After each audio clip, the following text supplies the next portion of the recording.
I have been trying to find them when they're part of the library. Okay. And here is audio. Okay, so I gotta close this. At least for now. Eventually we put the radio guys typed into it while the baby's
Kindergarten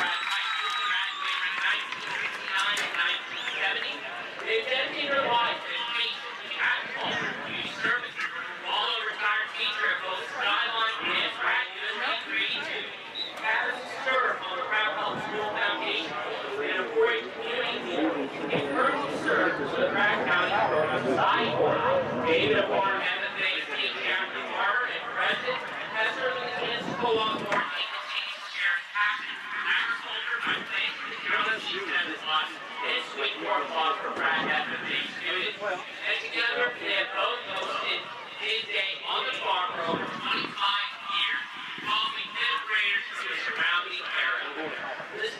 Their legacy of service extends to their children, Jesse and wife Sarah, Elliot, husband Jason Smith, and grandchildren Brayden and Avery Lacey, who continue their public service for race and FFA. Ladies and gentlemen, your 2025 Fall Homecoming Court.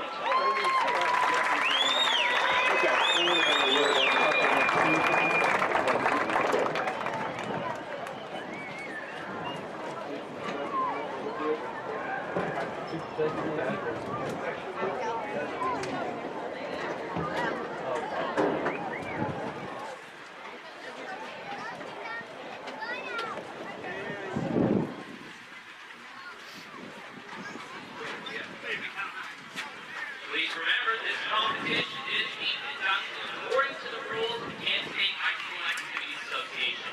Cheerleaders, officials, and spectators are expected to assist in the promotion and achievement of good sportsmanship ideals by taking personal responsibility for keeping this contest a high-level, fair, positive competition.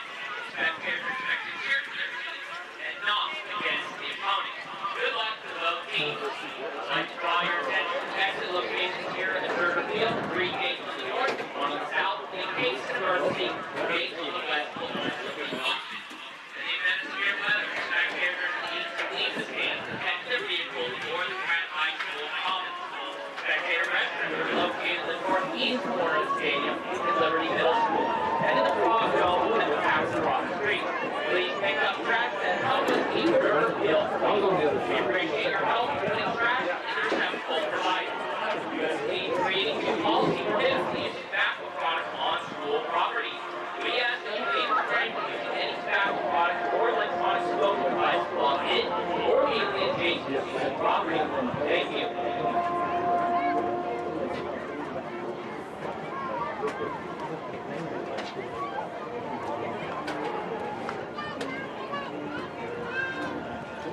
We would like to thank Eagle today for sponsoring our summer program. Bring back good health and continued support for PHS activities. Rock Shop is located west of the North Stadium. We'd like to purchase your order here. Please make sure to visit one of our concession stands. A portion of proceeds go to practice various activities for Pratt High. Your great participation is appreciated. Gain this live stream online. Please go to USD32 under PHS Live to find information. The kids zone in the west end zone is open and full class to students in grades kindergarten through 5th grade. All spectators and parents must remain outside the fence around the track. The playground is open where the guys play. Grade pickup. All spectators are located in the LMS restrooms down in the northeast corner of the stadium. And some updates on Greenback Sports. Volleyball plays convenient tomorrow. Greenback's cross country team runs next Thursday in Sterling. Yesterday, both the boys and girls teams won their own individual invitational. So let's give them a round of applause. Congratulations to both the boys and girls cross country teams. Greenback tennis coach details tomorrow with 70, 75, 2000, and 2005. Play Henderson, CPL team on Tuesday, and the Greenback JV football team will play Monday at Collegiate at 6 p.m. Next Friday, Greenback Varsity is home to host Phillipsburg.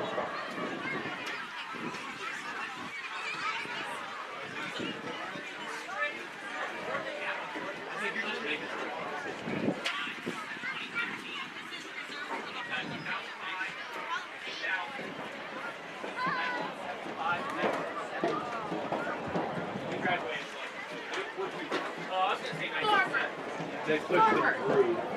Farmer. The standards were lower back then. Yeah. Farmer, you keep forgetting about volleyball. No, you didn't. Say it again. Oh. Dude!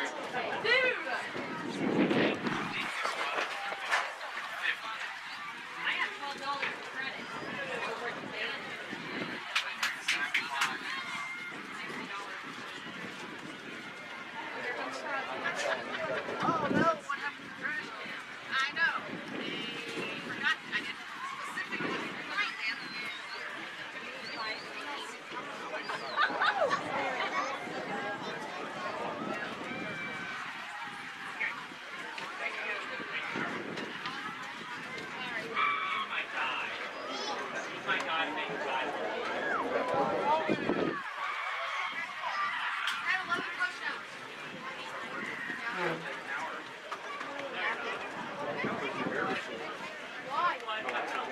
Cody, we do electronic.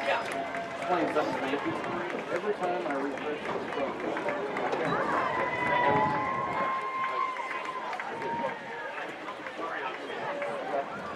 oh, that's not the, I hate the side button. Take a picture of everything. Yeah, I take pictures of everything all over the internet.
So whether you're celebrating a big win or just need to refuel after the game, Legends has you covered. Come on down to Legends, and we'll take care of the rest.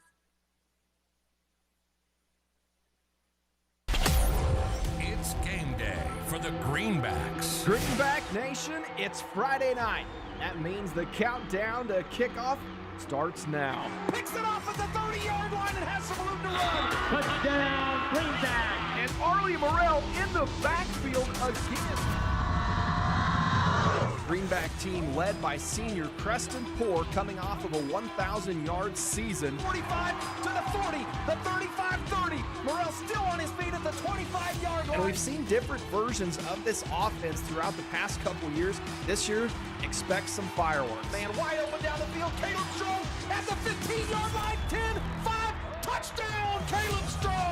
I've said it before, Kelly, there's something special about Zerger Field. Buckle up, folks. The countdown to kickoff here on Thunder Country starts now.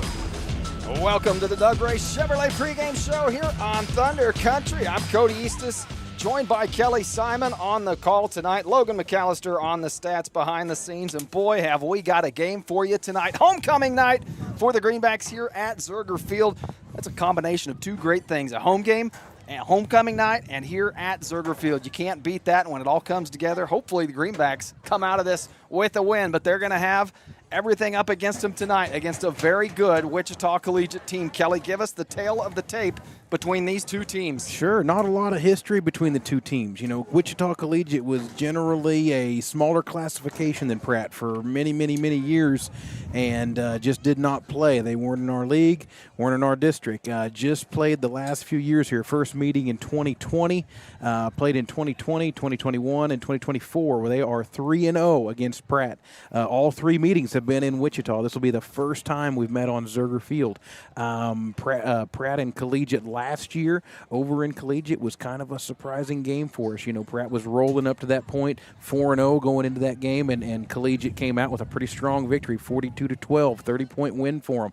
So to this point, Collegiate has had the better end of the matchups with the Pratt Greenbacks. And it's one of those games, both teams coming in, feel like both teams still have something to prove, even though it is week 5 in the season. The Greenbacks bring a 3-1 record. The Spartans bring a 2-2 record. But when you look at the teams and the schedules, not a lot of good data points to really look at and tell how good a team are we, whether you're talking the Greenbacks or you're talking the Spartans. No, that's a really good point, Cody. You know, when you look at the two teams, you say, hey, Pratt's beat the teams they were supposed to beat. We beat Halstead, we've beat Nickerson, we beat Larned, lost to a good Hoisington team in week 1 by a pretty good margin. Collegiate, you switch over to them. They lost to Wellington first game of the year down at Wellington by 20 points. They beat Rose Hill, who's not a bad team, by 10 or 11 points. They beat El Dorado, who might be the worst team in Kansas for football. You know, they just are. I'm sorry. And then last week, obviously, got taken to the woodshed by Andale. You know, Andale just seems to be another level this year. So again, it's really hard to kind of gauge. I think this is the matchup that both teams are looking for. As hey, you know, we've both taken a lump against a good team. We've beat the teams we were supposed to beat. Whoever comes out of this game with a win, I think, moves forward into a hey, we're certainly in second place in our district. If not first, both teams will have a matchup with Cheney coming up to kind of decide that first place. But, you know, whoever wins this, their destiny would be in their own hands when they play Cheney to take the district title. Yeah, and you're looking a ways ahead there in the schedule, but you got to at this point in the season. You come into week 5, and I feel like with everything you said, this is a defining game for both teams. One of these teams is going to come out of this ball game and have their season a bit more defined, the questions more answered to this point. Both teams have a lot of them. The Greenbacks, I've said it all along up until this point, I feel like we have as high a ceiling as anybody when it comes to athleticism and the potential of what this offense can do. We just haven't tapped into that ceiling yet. Tonight against a very good Spartan team, historically good. They're always good. You know, Collegiate is going to bring plenty of athletes onto the field. The key is going to be making sure that when they get in space with the ball, you've got to make good open field tackles. I think the secondary is going to play a big role for this Greenback defense tonight if they can bring down the likes of Hines Turner and some of those other threats that are on this Collegiate offense. And for the Greenbacks on offense, you got to get going early. You can't find yourself looking at 2nd and 10s and 3rd and 7s. You've got to make every play be an efficient play with a purpose. You can't find yourself playing behind the sticks against a team like Collegiate. No, you right in all those points, Cody.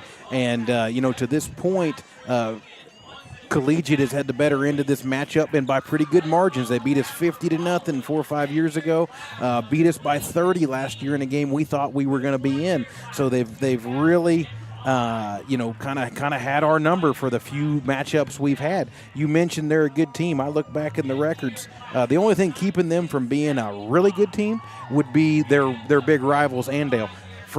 Since 2020 to today, I got it down as Collegiate is 44-4 against everybody not named Andale.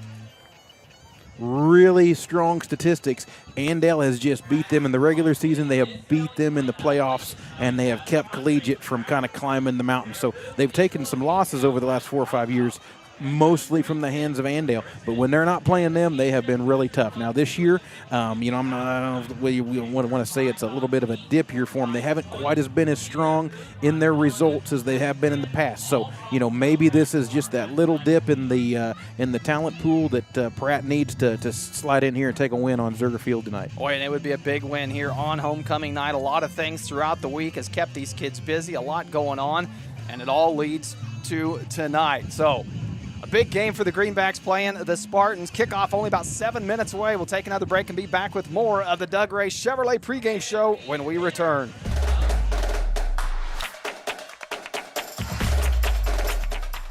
Tonight's Greenback action is brought to you by Doug Ray Chevrolet, your #1 new and #1 pre-owned dealer in all of South Central Kansas. At Doug Ray Chevrolet, we provide you with a great buying experience plus an award-winning service department, which means you can depend on us for all your automotive needs, whether it's cars, trucks, or SUVs. From the moment you walk through our doors to the time you drive off the lot, we're here to make sure you're satisfied every step of the way. We're still doing business your way right here in Pratt, Kansas. Doug Ray Chevrolet, proud to support Greenback Athletics.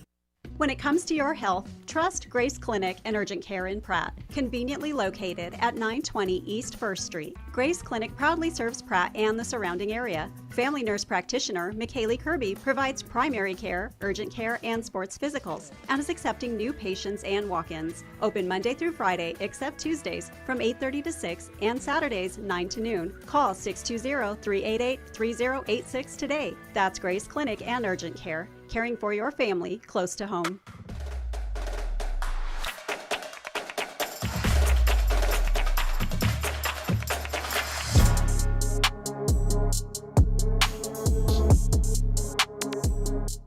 The quarterback counts on his O-line for protection in the pocket. In Pratt, you can count on me, Jamie Roach, your Farm Bureau agent, to protect your family's blind side no matter what life throws at you. We are here to handle all of your auto, home, life, and business insurance needs. Don't scramble around working with multiple insurance companies. Talk to me, Farm Bureau agent Jamie Roach, today. We can help protect what matters most. Farm Bureau Life Insurance Company, Farm Bureau Property and Casualty Insurance Company, Western Agricultural Insurance Company. Clear, comfortable vision is one of life's greatest blessings. At Maydew Tebow Optometry, Doctors Troy Maydew, Seth Tebow, and Andrew Peaster are committed to helping you maintain healthy eyes and clear vision. Prevention and early intervention are the keys to your eyes, providing that clear and comfortable vision your entire life. Regular comprehensive eye examinations are essential in identifying conditions that can damage your sight. Call us at Maydew Tebow Optometry for an appointment today or visit us at maydewtebow.com.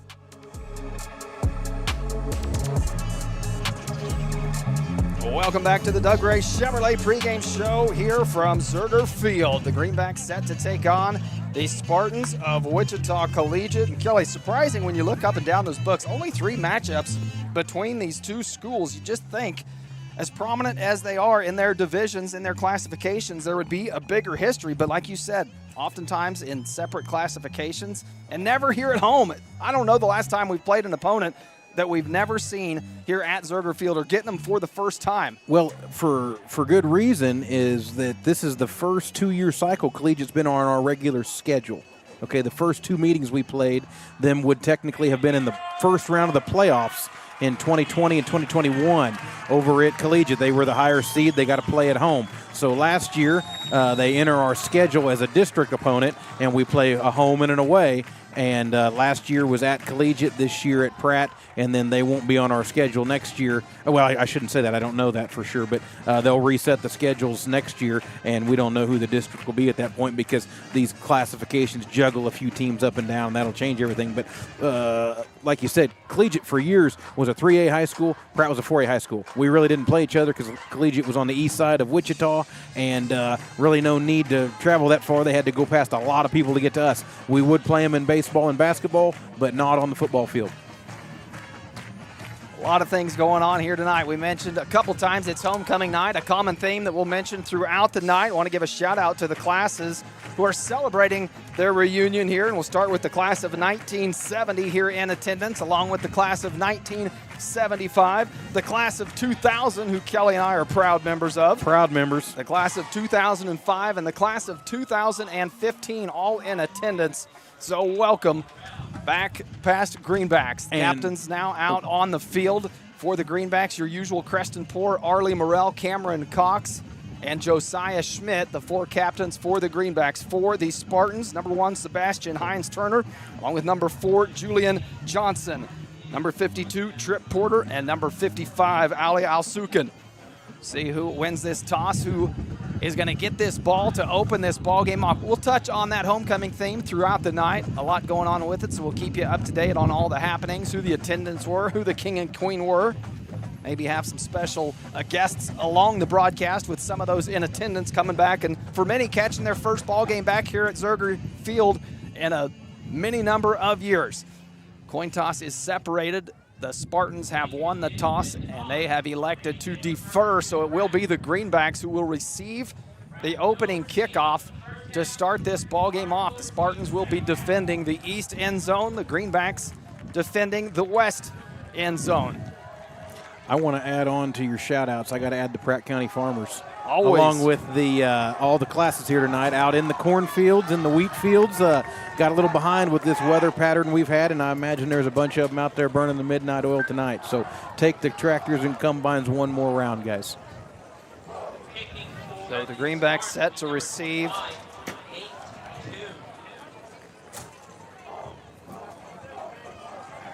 Well, you can tell Spartans, they're fired up over there as well. First time here on Zerger Field.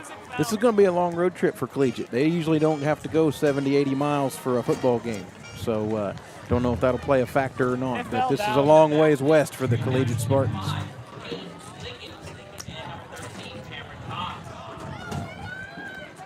Greenback special teams set up out on the field, trying to work through a few technical difficulties. We're getting some reports that those of you tuning in on the Thunder Country side of things may be coming in a little hot to you, so we apologize. We'll get that worked out here through the broadcast and hopefully have you coming through crystal clear for the rest of the game.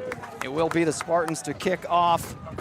Catch a number 25 for the Spartans. It'll be Nate Toon with the kicking duties, and back deep to return for the Greenbacks will be Cade Liggett. Stands in his own end zone. Flanked by Caleb Strong and Cameron Cox, also set up on the 10-yard line. Greenbacks will be going right to left on your radio dial. Just a little more wind than we're used to the first 3 weeks of the season. You know, we had that cooler first night and just a couple of really good nights since, a little hot, little bit of a southern breeze tonight here in Zerger Field. And we are underway. A deep kick from Toon back into the left side of the end zone, and that one will not be returnable as Liggett lets it bounce in the end zone, and the Greenbacks will take the touchback to begin their opening possession. Greenbacks in the home green uniforms, the gold stripe up the side, the gold numbers, the green helmets with the gold stripe down the middle. Spartans come out in their road white and blues, all white with a little bit of blue splashed Mainly in white. there. Looks like Penn State. White helmets, and we're going to see our first offensive play here from the Greenbacks. It'll be Liggett by himself in the backfield. Set we don't see too often to start a ball game off. Liggett going to take the snap, come left side, looking for some blockers, lowers his shoulder, and a good first pickup by Liggett. Picks up 4 yards, and that's what we talked about. Efficient plays that keep you ahead of the sticks and not behind them. That one, a good pickup by Liggett, a gain of 5 on the opening play. You know, that's just something I'm curious to see in the past. We've played a few games coming up to the collegiate game, and like last year, they just had a level of athleticism we were not used to in our first 3 or 4 opponents of the season. And, you know, you're seeing some of it on the field tonight here. They got some good-looking kids out there. A 2nd and 5 for the Greenbacks after that 5-yard pickup from Liggett. Now Poor and Liggett in the backfield. Once again, snap to Liggett, the give to Strong on the counter play, but defended well by the Spartans. In there on the tackle, Gavin Turo to break it up for a loss of 1. To bring up 3rd and a long 5 for the Greenbacks here on this opening possession.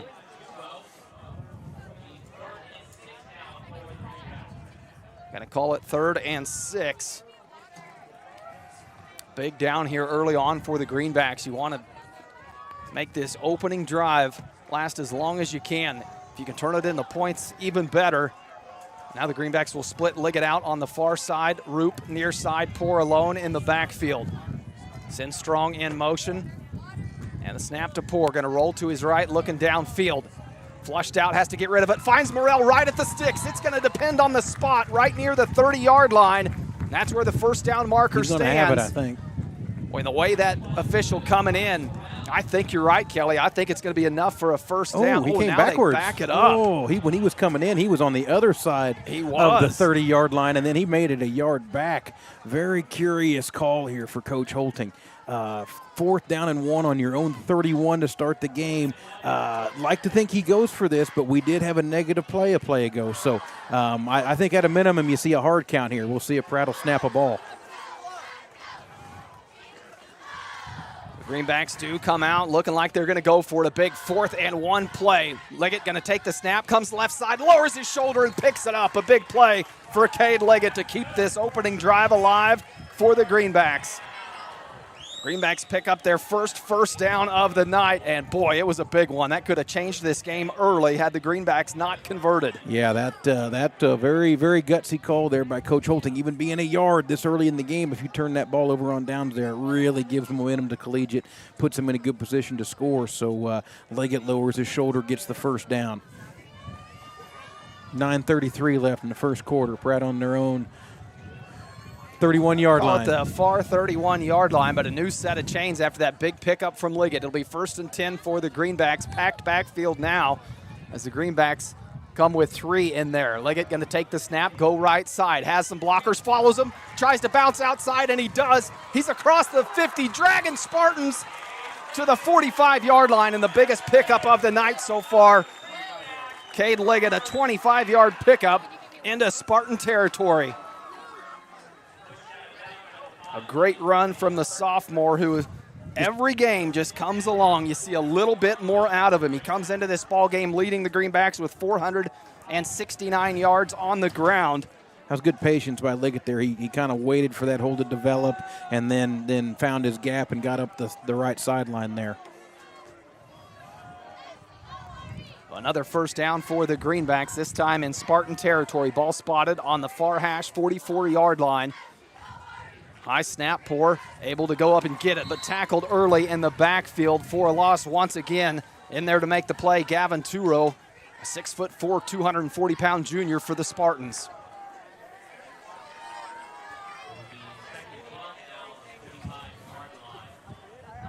Play's going to take us down to 8:48 in the first quarter. Pratt with the ball on the Spartan 45-yard line. Greenbacks will break the huddle after that loss of 2 on the play. It'll bring up 2nd and 12. No one split out wide. You got Morrell on the far hash. Now Liggett going to come out in motion to the near side, leave Poor empty in the backfield. Poor looking for him. Nope, goes up high to Morrell, but he can't handle it. Just a bit too high. Just a little high. And through the hands of Morrell. Would have been a pickup of 5, but he had some open space, and he brought that ball down. Yeah, just a little high for Morrell, which is saying something, with his reach and height. Going to bring up the struggle of that play there with an incomplete pass is you're going to be 3rd and 12. I wouldn't say an automatic passing down here, but wouldn't shock me to see Pratt to go back to the air here. 3rd and 12, one of those instances where you're behind the chains and have to get a little bit outside of your playbook. Similar play, Liggett coming in motion, now heads upfield. Poor drops back, flushed out of the pocket, runs up the middle, dragged down by a jersey. Boy, had some room to run, but dragged down by Trip Porter after a gain of only 5. And another decision for Coach Holting. Play call here for Coach Holting. You're on their half of the field. 4th and a long 6. Looks like the offense is staying on the field here. The other option here would be to try to punt and pin them deep in their own territory. But Coach Holting has always been pretty aggressive on 4th down. Wouldn't shock me to see us snap the ball here and go for it. And the Greenbacks do come out in an offensive set. Nobody back deep, showing punt early. You got Root split out here on the near hash, Poor and Liggett in the backfield, and whistles come in. A flag pre-snap. Well, that could be a big flag depending on which way it goes. That's almost got to be on the offense, doesn't it, to stop the play? No, they're going to step it off towards the defense. And the Greenbacks pick up a big 5-yard penalty. That must be somebody lined up in the neutral zone. Is that what that was? We didn't see a signal. And now a much more manageable 4th and 1. The Greenbacks just picked one up to keep this drive alive on the other half of the field. Now have a chance to do it here. Coach Holting here on the near sideline. Yeah, that really taking his changes time to send this your play in with call Root, there. but I like the play they ran last time with some power and Cade Liggett Yeah, following a blocker up the middle. Tough to stop with the speed and power of the sophomore. Yeah, it's hard to go laterally here with the speed of Collegiate. You almost got to go right at him and get this yard Sebastian here. Beach, a hand in the turf, signaling, and another Timeout. pre-snap I think it's a whistle. timeout. Coach Holting wants to make sure Yeah, he gets this play right, and rightfully so. We'll take one with him. 7:12 to play, scoreless here in the first. We'll be back in 60.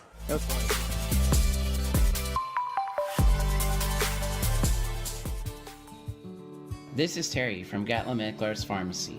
On display in our pharmacy is a nice assortment of over-the-counter items and a wide array of medical supplies, which includes knee scooters, walkers, canes, and bathroom items. We bill Medicare for respiratory supplies and immunizations. Our preferred pricing on prescriptions will get you through the door, and our customer service will get you to come back.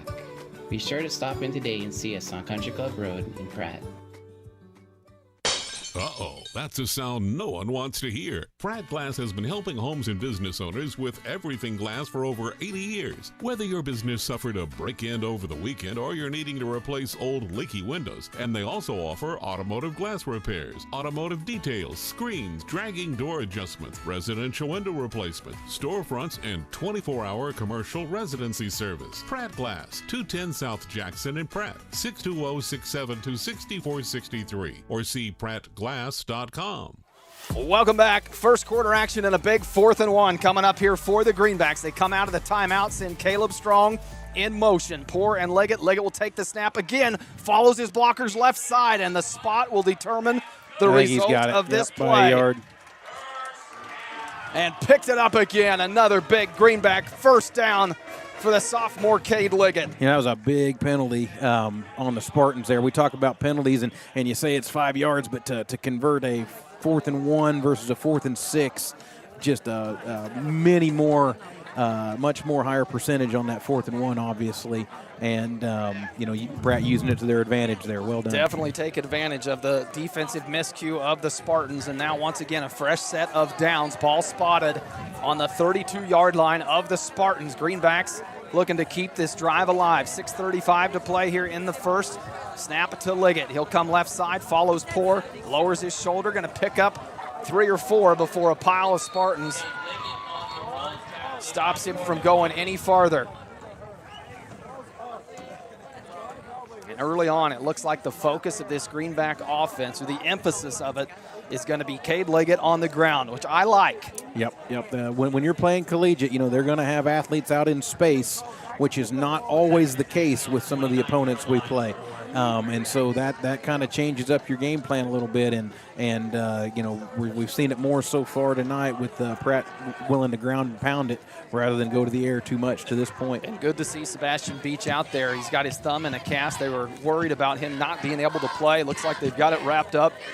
Liggett going to roll to the right. Looks like he's looking to pass. Now tucks it, throws for Morrell midfield and able to bring it down. Spins, has some room. And Morrell across the 20-yard line into the BTI green zone. And it's good enough for another Greenback first down. Good patience again by Liggett there. He kind of waited, and that play was getting strung out, and it looked like he was going to have to probably tuck it and run at some point. I thought he was running out of time there, heading towards the sideline. Last minute finds Morrell wide open in the middle of the field. 5-yard pass play to Morrell.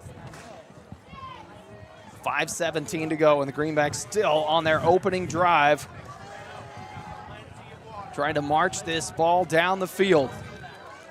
Another tight backfield for the Greenbacks. Liggett to the left, he'll take the snap. The give to Titus. No, excuse me, Titus not in this lineup for tonight. See him run that play a lot, had great success with it in that Chaparral game. That was Kyler Barker on the carry, a pickup of 3.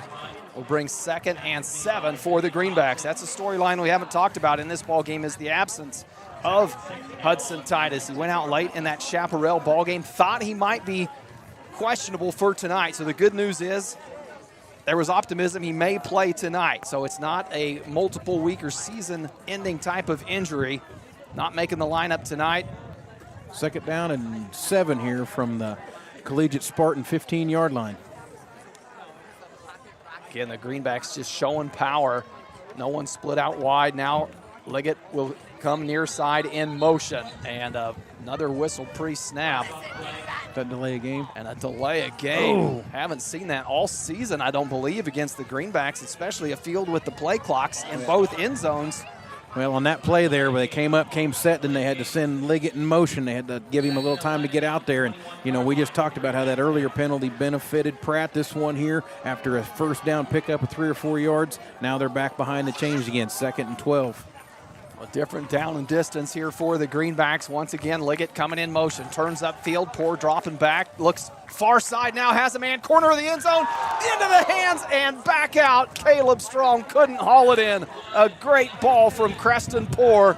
Good coverage out there in the secondary from Julian Johnson, but Caleb Strong, boy, that's one he wants back. You know, that was a ball that the Collegiate defender there, he had totally lost sight of the ball. He was playing the man, and a nice back shoulder jump from Strong there in his hands, just didn't bring it down, would have been a touchdown. Now Pratt at 3rd and 12 from the Collegiate 21-yard line. Got to believe they're in 4-down territory here. So, you know, we don't have to get this all on one play here. Something to keep in mind. 4:02 on the clock. That incomplete pass stops the clock. Poor empty in the backfield now.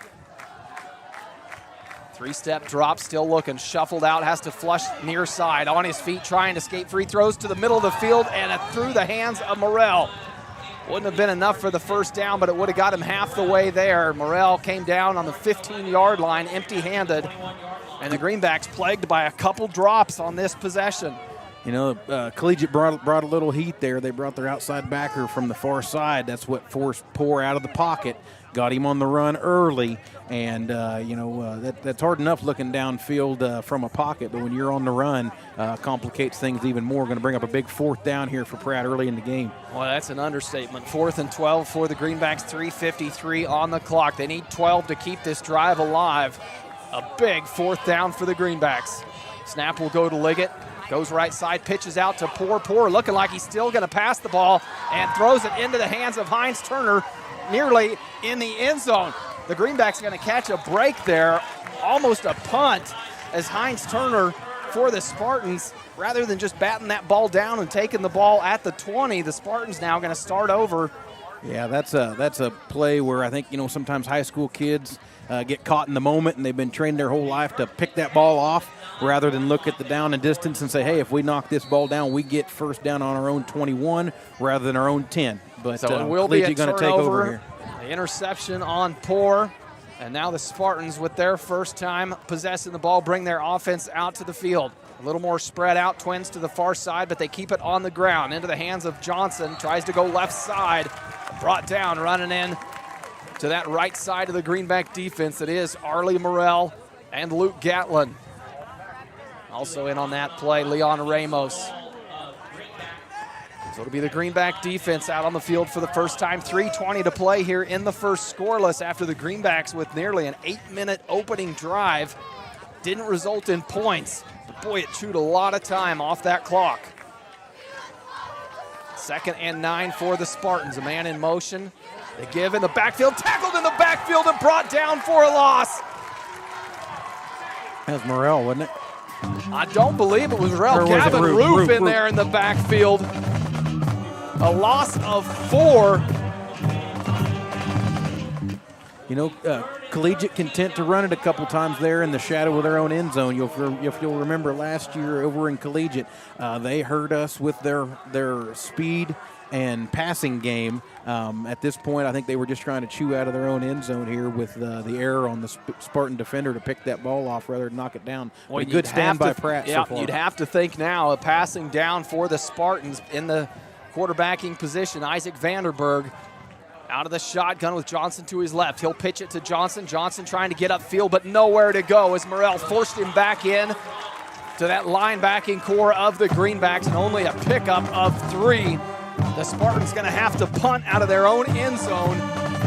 Ball spotted on the 8. Back deep to punt for the Spartans. It'll be Nate Toon.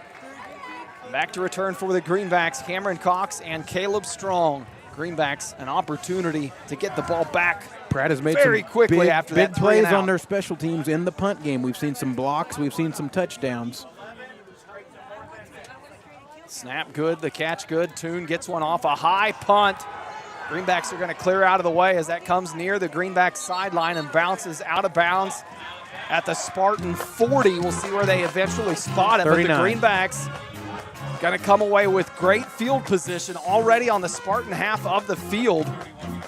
A 31-yard punt by Toon, and it'll be the Greenback offense that takes back over here with 1:29 to play in the first. Still scoreless. You know, I think Collegiate's going to call that a victory to stop a Pratt score there and give their defense a chance with more real estate to work on, even though they didn't do anything on offense. We'll see if Pratt's offense can finish the job here starting on Collegiate's half of the ball. Can they pick back up where they left off? If you'll remember, it was that 1 5-yard penalty that really took them out of their rhythm in that opening drive. Greenbacks with a great opportunity here. Bash lines up left side now, snap to Liggett. He'll go Bash's way, lowers his shoulder, and he's going to pick up 4. A tough 4 from Cade Liggett down to the 35-yard line. Sebastian Beach, nicknamed Bash. It'll be 2nd and 7 here for the Greenbacks.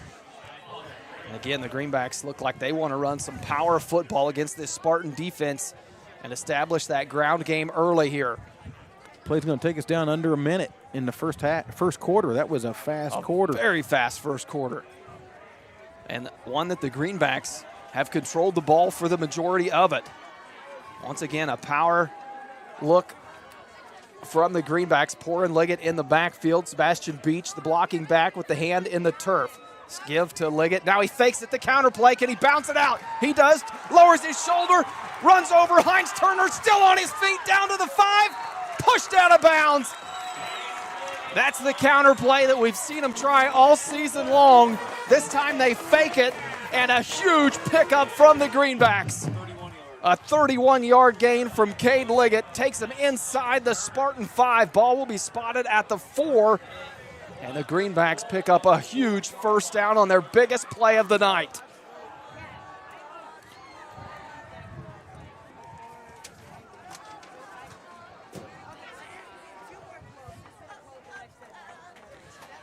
You know, it's a real advantage when you're down there on the 4-yard line. You got 4 downs to get 4 yards. So at this point, you know, you're telling your offense, hey, let's pound ahead. I expect nothing but that power Don't football. go laterally and don't get a penalty. And now Morrell in the backfield. He'll take the snap, lowers his shoulder, using the length, steps through and high steps into the end zone. Touchdown, Arlie Morrell. Greenbacks take the first lead with the opening strike. 26 seconds on the clock, and they lead at 6-0. And you could see it on Morrell's expression.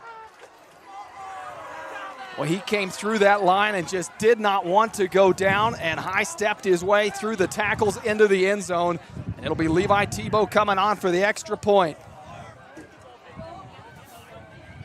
High snap handled. Tebow sends the kick away, and the kick is good. Greenbacks lead it with 26 seconds to play after a 3-play, 39-yard drive.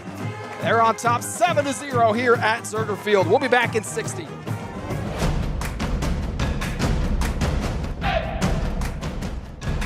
Are you interested in building a new home or remodeling your current one? If so, give J.A. Knight & Sons a call today. This is Chase Golly with J.A. Knight & Sons, and we are the area's premier general contractor and have been serving the Pratt and surrounding area for over 50 years with superior quality and attention to detail. We specialize in high-end residential and commercial construction and have now expanded our services to include pre-engineered metal buildings. J.A. Knight & Sons is a proud supporter of Greenback Athletics and would like to help turn your next dream into reality. Mead Lumber in Pratt is looking better than ever. Stop by and see our brand new renovations with the same friendly faces you know and trust. Whether you're tackling a big project or just need supplies for the weekend, Mead Lumber has you covered with quality products and expert service. We're proud to be a part of this community and even more proud to support the hardworking athletes of Pratt High School. Mead Lumber, building relationships, building Pratt.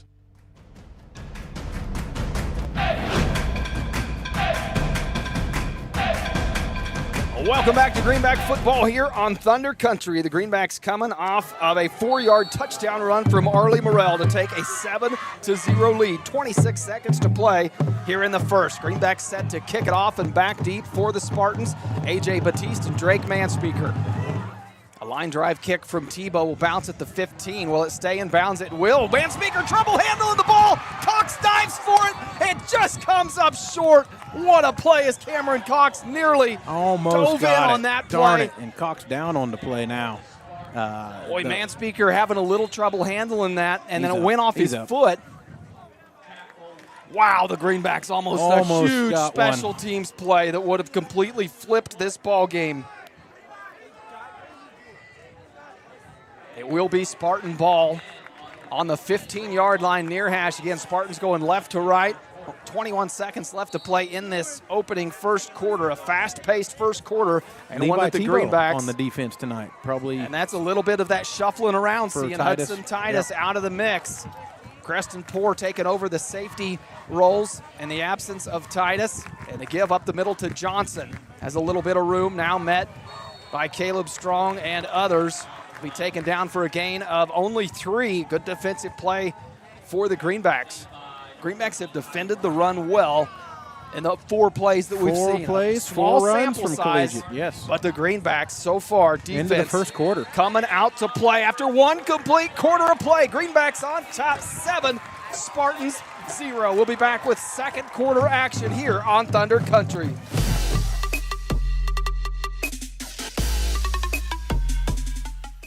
Are you a sports fan looking for a great place to grab a bite to eat? Look no further than Legends Cafe, located in Pratt, Kansas, on Highway 54. Legends is open 6 days a week and serves up mouth-watering burgers, fresh salads, hearty sandwiches, and much more. And don't forget about their daily specials. Legends is proud to support Greenback sports and all the local teams. So whether you're celebrating a big win or just need to refuel after the game, Legends has you covered. Come on down to Legends, and we'll take care of the rest.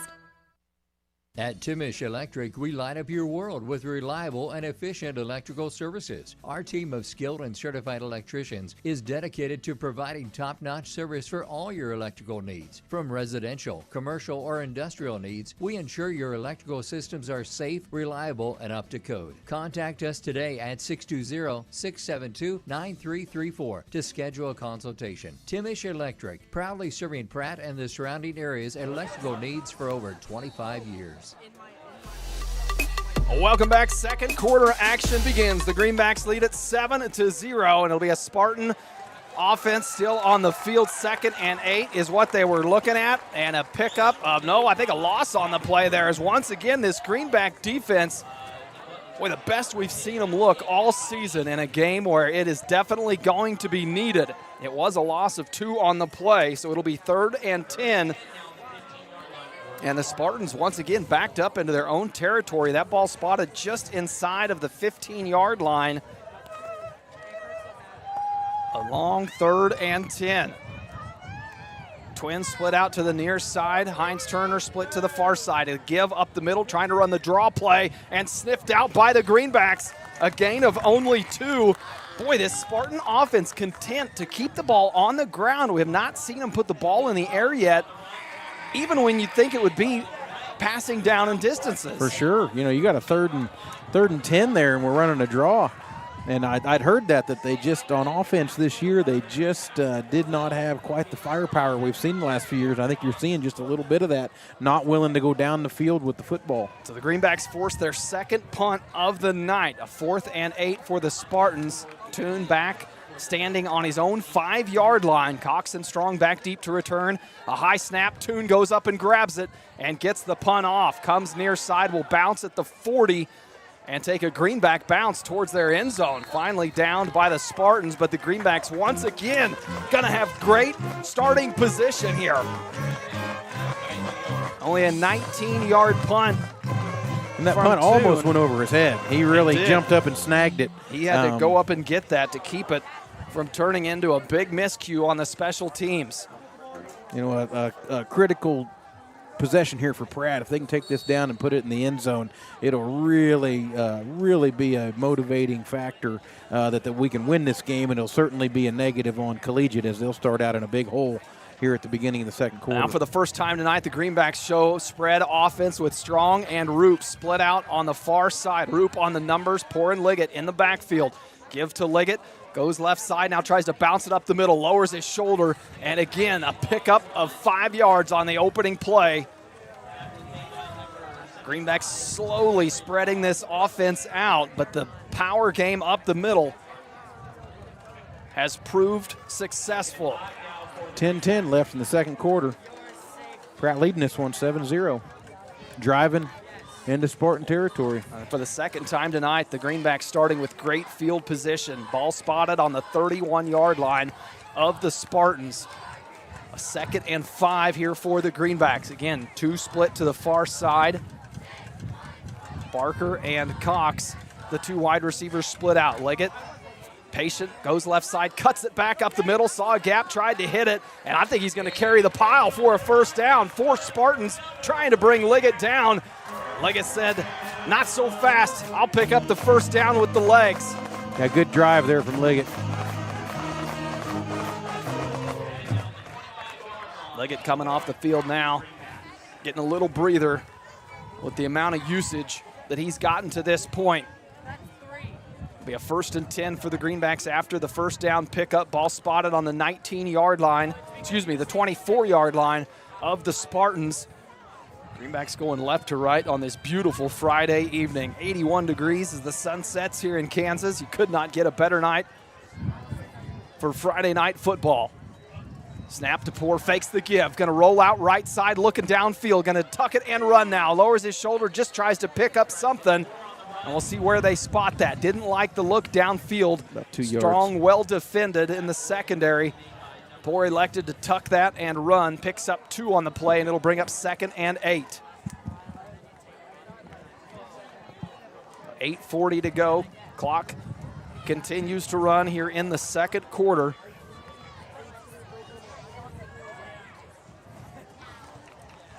Greenbacks continuing to pick up positive yards. And that was one of the few times tonight we've seen the Greenbacks try to put the ball in the air. It'll be Barker and Poor along with Sebastian Beach all packed into that backfield. Barker going to follow both his blockers left side, has some room. Great job of blocking by Sebastian Beach and Creston Poor and Kyler Barker. His biggest pickup of the night. Big enough for a Greenback first down.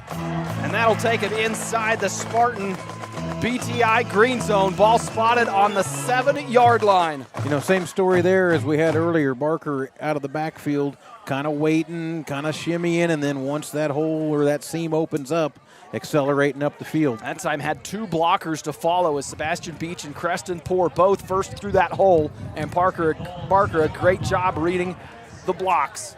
So the sticks are put down. It'll be 1st and goal to go. Ball spotted on the 7-yard line.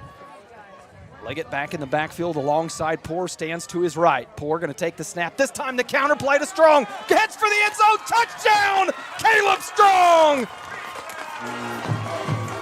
So after the fake counter play that picked up Liggett, his biggest carry of the night, they run it to perfection this time, and it turns into 6 points for Caleb Strong. You know, those are the things that if you get them going a couple different directions, you know, earlier Liggett fakes it, goes up the field, kind of keeps that defense from selling out one direction there, and just opens up a whole bunch of doors for you. Tebow on for the extra point to try to make this a 14-0 ball game with 7:25 to play.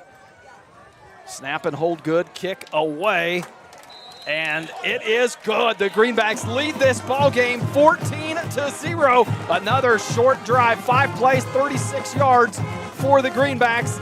turned into a Caleb Strong touchdown. Don't go anywhere. More second quarter action when we come back here on Thunder Country.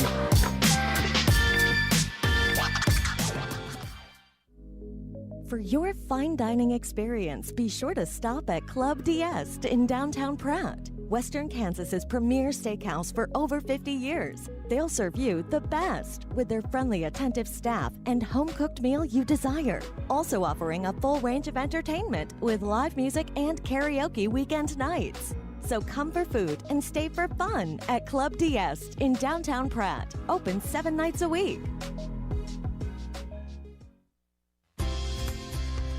This is Chris with Car Auction Real Estate. We've been proudly moving assets since 1965, with locations in Pratt and Larned servicing the surrounding counties. Jamie here with Car Auction and Real Estate. While our marketing strategies clearly stand out, we stand strong on our principles of integrity, transparency, and reputation in our industry. Whether it be buying, selling, auction, or appraisal needs, look us up online at carauction.com. Good luck and go Greenbacks.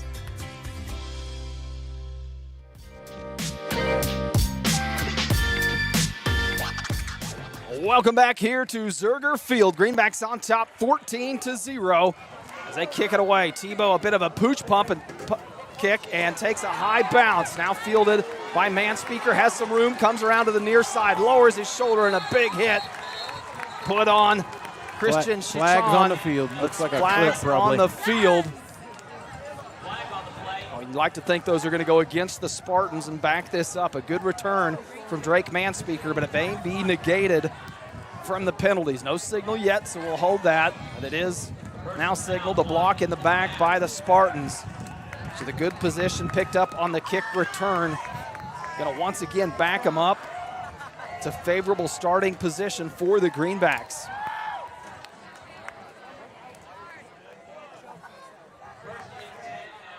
So it'll be 1st and 10 after the penalty is marked off. Ball spotted just inside the 20. We'll call it the 19-yard line of the Spartans. Trips split out to the far side. 2 in the backfield. Pump fake. Now a deep shot downfield looking for Heinz Turner. Strong there on the coverage and broken up as Caleb Strong running hip for hip with the very talented Sebastian Heinz Turner. That was the first time we've seen the Spartans really take a shot down the field. As Isaac Vandenberg, a good ball thrown, but well defended by Caleb Strong.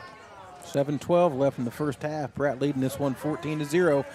Spartans have been in the shadow of their end zone every time they've touched the ball. Field position has favored Pratt this entire game. After that incomplete pass, it'll bring up 2nd and 10.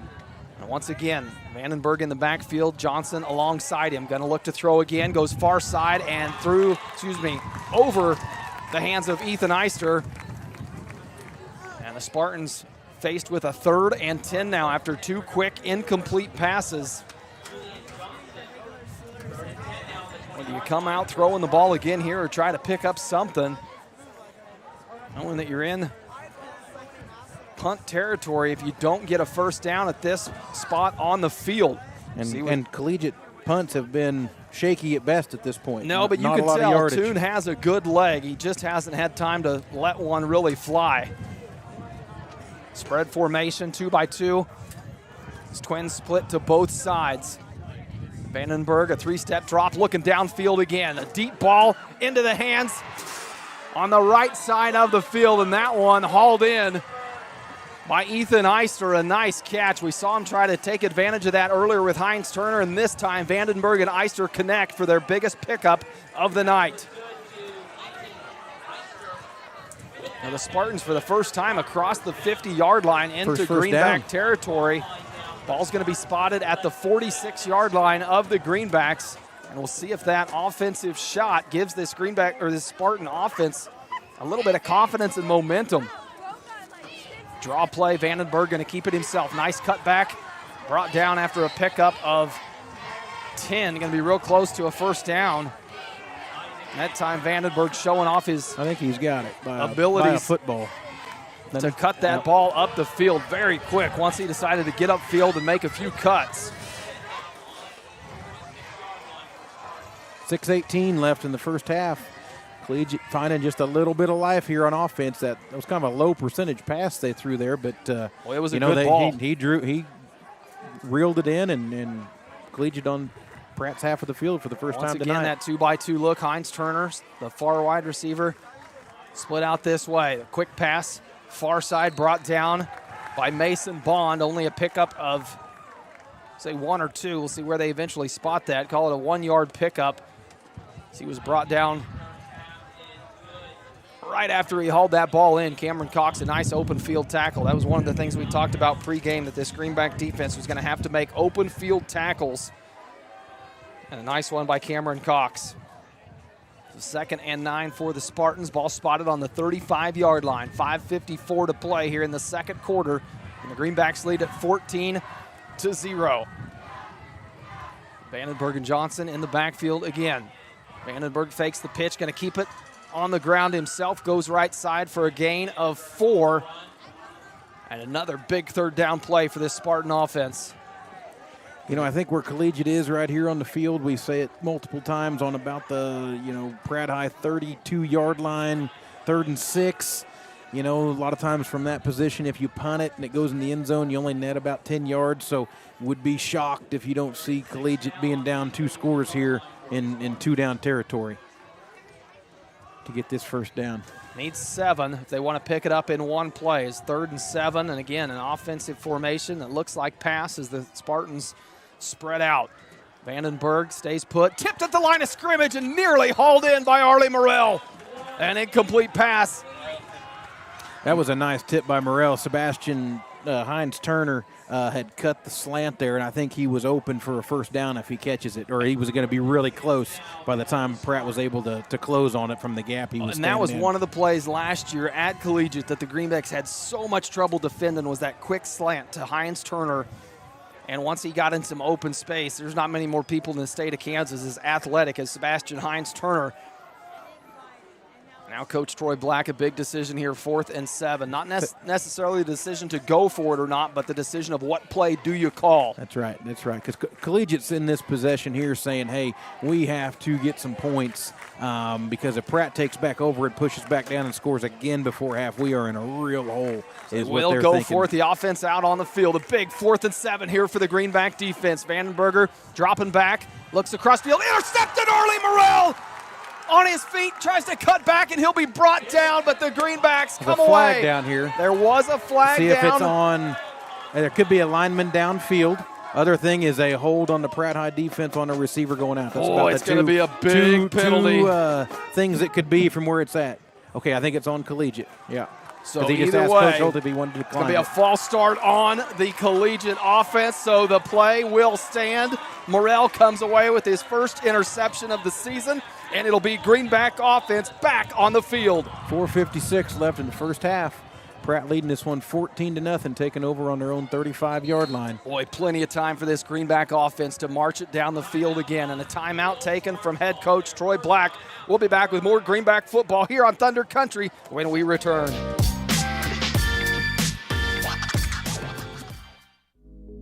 For your fine dining experience, be sure to stop at Club D'Este in downtown Pratt. Western Kansas's premier steakhouse for over 50 years. They'll serve you the best with their friendly, attentive staff and home-cooked meal you desire. Also offering a full range of entertainment with live music and karaoke weekend nights. So come for food and stay for fun at Club D'Este in downtown Pratt. Open 7 nights a week. This is Chris with Car Auction Real Estate. We've been proudly moving assets since 1965, with locations in Pratt and Larned servicing the surrounding counties. Jamie here with Car Auction and Real Estate. While our marketing strategies clearly stand out, we stand strong on our principles of integrity, transparency, and reputation in our industry. Whether it be buying, selling, auction, or appraisal needs, look us up online at carauction.com. Good luck and go Greenbacks. Welcome back. 4:56 to play here in the second quarter. Greenbacks taking over after the Arlie Morrell interception. Will have the ball spotted on their own 35-yard line. They lead at 14-0. Try to add another one on before they get into the halftime break. Cade Liggett following Josiah Schmidt forward for a pickup of 5, and Cade Liggett has picked up some hard, tough yards tonight. Yeah, continues to just keep them legs driving, and little reminiscent of Tay Wilson last year, where there's a pile of bodies, and the pile just moves a couple yards after it has been what you thought was stopped. So makes it much easier on second down here, 2nd and 5.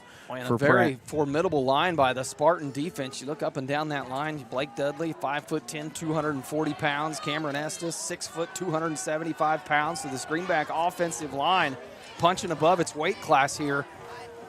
They look at a 2nd and 5. Snap to Liggett, the counter play, this time to Cox. Lowers his shoulder, Barker on the carry, and a tough run from Kyler Barker, and it'll be good enough for a Greenback first down. Well, that was a hard run by Kyler Barker and a nice hit delivered by the Spartan defender. You know, that counter is just so much more effective when the regular run game is having success forward, and that gets the linebackers and the D-backs to kind of commit to where that motion goes, and then the counter comes back the other direction. If you're having success for it, the counter is just so much more effective with that running game working for you. 1st and 10 for the Greenbacks on their own 46-yard line. 3:35 to play, and Coach Holting still with 2 timeouts in his pocket. Poor and Liggett in the backfield. Poor going to drop back, looking right. Wanted to take a shot for Morrell, now has to tuck it and run. Gets back to the line of scrimmage for no gain, but Morrell trying to get downfield on the post route. Well defended by Mason Bond. You can see Poor looking his way, wanting to set his feet and throw, just not enough space and separation for Morrell. Poor to pull the trigger. Once Poor tucked it and ran, he wasn't far away from coming out of that pack. He just, I'd say about the last guy, got a hand on his hip and brought him down with 2:56 to go in the half here. 14-0 Pratt. After that gain of no yards on that play. Collegiate desperately trying to keep Pratt out of the end zone here. High snap, Liggett goes up and gets it, bounces it out to the left. The jersey will bring him down at the 50-yard line. And boy, if Carson Malais didn't have a hand tugging on that jersey from Cade Liggett, a lot of green to the right, the sideline and heading for the end zone. Yep. Jersey saving tackle right boy, there. It was. 2:20 left in the half. That's where you wish they had them rip-away type of jerseys there. If Liggett was able to somehow sneak out of that tackle, tighten it up. Another 50 yards that would have been added onto that. It'll be 3rd and 5 for the Greenbacks. They did get across the 50. Ball spotted on the Spartan 49-yard line. Under 2 minutes to go here in the second. Snap to Liggett. Left side, lowers his shoulder. He'll pick up the first down. Cade Liggett continues to run the ball as hard as we've seen him all season. Picks up a huge Greenback first down. Being at the 43-yard line here with 1:43 left in the half here, we'll keep our eye on that clock. Coach Holting does have 2 timeouts, as we mentioned. I think somebody took one. A timeout going to be taken. See who it is as we get the signal. It was Coach Black that will take that timeout. So 1:40 to play. Greenbacks continuing to move the chains here. They'll have a fresh set of downs when we come out of the timeout. Ball spotted on the 44-yard line of the Spartans. And Coach Holting, after not having to use a timeout there, still has 2 to run his offense how he sees fit. Yeah, a minute 40 is a lot of time with those 2 timeouts in your pocket. You can still continue to ground and pound the ball here, and then obviously as successful as the run game has been for Pratt, would not be shocked to see some sort of a play action fake and then go up top, try to score before the half here. Would really put Collegiate in a hole if Pratt could go up 3 scores. Collegiate will get the second half kickoff. Something to keep so note they're of. really trying to keep this a 2-score game, obviously. The Greenbacks come out of the timeout. Called by Coach Black. Again, worth noting there, Coach Holting able to save one using the clock stoppage from Coach Black. It'll be 1st and 10. Now we see the I formation. Poor fakes the give to Liggett, going to roll to his right. Looking downfield, throws up for Caleb Strong. Not able to go up and get at that one. Just a foot too high out of the reach of Strong as he tried running the crossing route 10 yards down the field. That'll stop the clock and bring up 2nd and 10 First time we've seen that I formation. Minute 34 left. That time they play action out of it, put the ball in the air.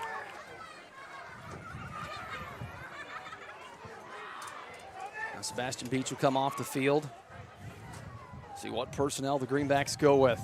It'll be Kyler Barker, the blocking back. Once again, Porin Liggett in the backfield. No receivers split out, showing power. Now Liggett shuffles out in motion and may have turned upfield too quick. A flag on the play, but an incomplete pass trying to set up the screen to Barker. You know, with that motion, as he turns into the field, there's been multiple times when a picky official could call that motion towards the line. I think we're going to get it right here. Boy, he had his eyes on Liggett, too. Just turned his shoulders a hair too quick before the snap. That time the Greenbacks were trying to set up that screen play. We've seen it to Morrell quite a few times this season. That time intended for Kyler Barker, and it looked like it was there. The penalty will replay the down. It'll be 2nd and 15. Still got a minute 29 left in the half with 2 timeouts in Coach Holting's pocket. Make sure you stick around for this halftime show. We got the LMS students bringing you the halftime report, and then a special guest from the class of 2000 will be joining us as well. 1:29 here in the second. 2 men split out. Poor empty backfield, drops back, and the ball sails over the head of Root. Pressure coming quick, though. Poor just had to get rid of that ball as 2 Spartans broke through the line. It'll be 3rd and 15. But the clock has stopped both times. You don't pick this up. Now you're looking at possibly giving the Spartans the ball back before the half. Not something you want to think about, but something you got to keep in mind. Clock management here. Sometimes you want to do your best to score, but you also don't want to leave them with too much time. So 3 pass plays in a row there has not run any time off that clock. Pratt with a long 3rd and 15 here at midfield. Big play for this Greenback offense. They want to keep this drive alive. Liggett out in motion again. Poor dropping back, 3-step drop, taking a shot for Liggett down the field. No, going for Morrell, and another incomplete pass. Going to have to punt here. 3 quick plays, not much time taken off the clock, and what looked like could have been a closing to the second quarter that would have kept the ball in the Greenbacks' hands. The Spartans now going to have some time to work with it. It'll be Morrell back deep to punt for the Greenbacks, and back to return for the Spartans, number 23, Mason Bond, 5'10", 165-pound junior. Snap high. Morrell has to go up with one hand, picks it up off the turf, and somehow still has time to get it off. Wow, what a save from Morrell. And now being chased down, trying to down it. Can't get to it as Bond was in the way of Cameron Cox. And it will be a touchback, but a saving catch from Morrell to go up and get that ball on the high snap. That could have been dreadful for the Greenbacks. It'll be the Spartan offense to take over here on the 20 after the touchback. Boy, that really took a Greenback bounce. Yeah, that bounce into the end zone with them, no chance of return, is going to put them real deep with a minute 8 left here. Be curious to see if they try to actually go up top and push the ball down the field here, or if they'll be content to just go into halftime being so deep in their own territory. When we saw Vandenberger capable of throwing a good ball downfield in that last drive by him, didn't result in points, but something the Greenbacks have to keep an eye on. The give to Johnson, tries to work it right side, runs into a pile of Greenbacks, and the ball comes out. Greenbacks heading for the end zone. The Greenbacks recover. Somehow the ball comes out on the play. You know where it was stripped out, one of the two. I was just getting ready to say that was good, solid play calling by Collegiate's coach there to just run that football and go into halftime deep in their own territory. Getting the ball stripped out or fumbling certainly changed all that. Boy, and it looked like it may have been Luke Gatlin that came away with that ball. It was on the far side heading for the corner of the end zone, and a touchdown saving tackle from the Spartan offense. And now the Greenbacks, with 59 seconds showing on the clock, have the ball spotted at the 6-yard line, 1st and goal to go. What a break for this Greenback team. Greenbacks come out with Morrell and Liggett in the backfield. Snap to Morrell, he'll follow Liggett, comes near side, still on his feet, trying to lean forward, and picks up a few. Ball inside the 5. Looks like they'll spot it at the 3-yard line. And the clock continues to run. Clock not as much of a factor here on the 3-yard line with 2 timeouts. You know, I mean, you got to keep your eye on it, but you got plenty of time to run a couple of plays here with run or pass in your playbook. See if Pratt can take advantage of that collegiate mistake there. 25 seconds now showing on the clock. Greenback's taking a lot of time to get this play off. Liggett and Morrell remain in the backfield. Beach shuffles in motion, left side, give to Liggett. He'll follow Beach forward on the left side and stood up short of the goal line. Greenback's going to have to take a timeout now, only 7 seconds left. 7 seconds and 1 timeout. Not a lot of time to run multiple plays. It's going to be 3rd down. So you figure with 7 seconds left, unless we throw an incomplete pass, you're getting dangerous with that clock there. A lot of time run off there. Yeah, a lot of time went off between that last play and the one that the Greenbacks just ran. Coach Holting has to use one of his 2 timeouts. He'll have 1 remaining after that. But, boy, you would have liked to seen the Greenbacks be able to run 2, 3, possibly 4 plays, and I don't know that they're going to have the time to do it here. You know, with a 3rd down and goal, you pretty much have 2 plays left in the half. The question is, you know, do you run one with a pass here? And, you know, I shouldn't take 7 seconds unless something odd happens, and then you get to run your 4th down play. If you run the football, you got to be ready with that timeout real quick because you never know how long it'll take. Yeah, I think if you run the ball, you've got time to run it. It's just a matter of if you get stood up, how quick do they blow the whistles? How quick can you get a timeout in? Yeah, I think so you got Morrell and Liggett in the backfield here. That's the backfield we've seen in this goal line offense, and they're back out there again. The give to Morrell, follows right side, no signal yet. Piles pushing into the end zone. Touchdown, Greenbacks! Plenty of time, 2 seconds to spare, and the Greenbacks punch it in. They lead it 20-0.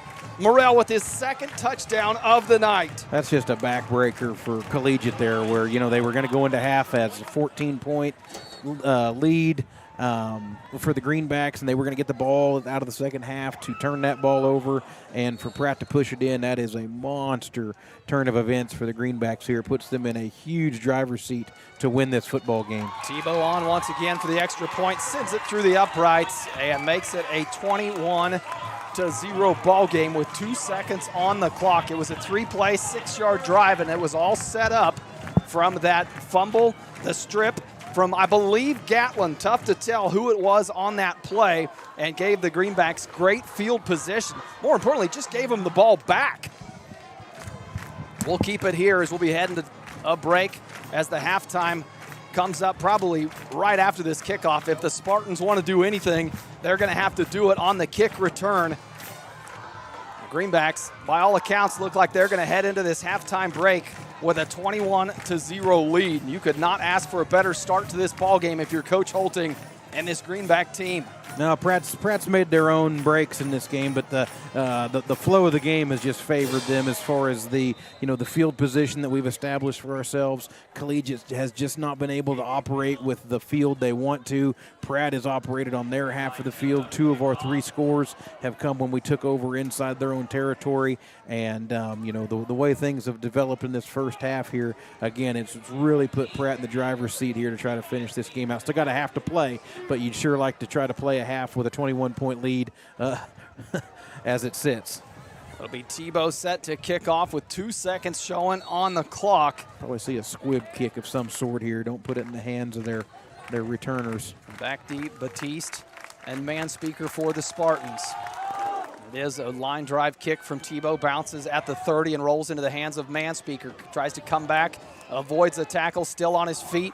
Almost brought down from behind across the 35 before he's finally brought down, and that will take us to the end of the first half, where the Greenbacks here on homecoming night lead the Spartans 21-0. Don't go anywhere. We got a great halftime show coming up for you when we come back. It'll be the LMS rundown and then an interview from one of the classmates from the class of 2000. We'll be back with the Uptown Cafe Club DS halftime show when we return.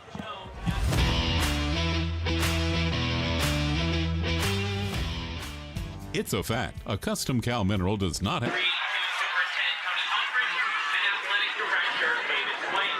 Ken graduated from Pratt High School in 1975. He graduated from Henry Riddle Aeronautical University on a full Army ROTC scholarship. Through 35 years of military service, Ken accumulated over 14,000 hours of flight hours, with a record 10,300 of those hours in the A-864 Apache attack helicopter.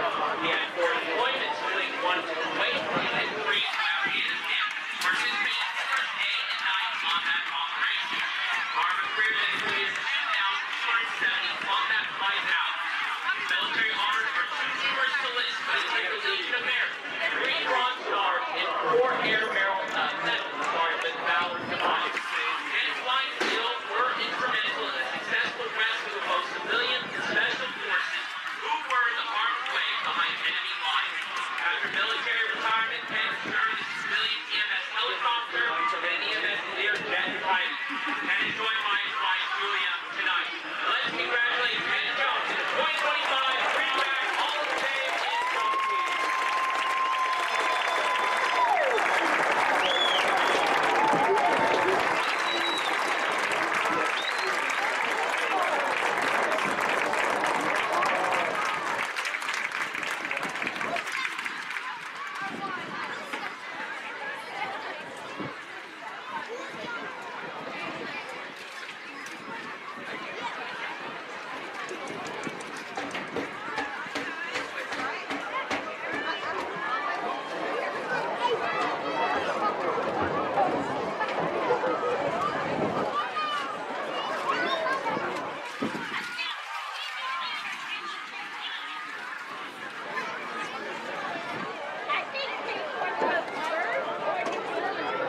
Let's give another round of applause for Ken Jones. Once a Greenback, always a Greenback.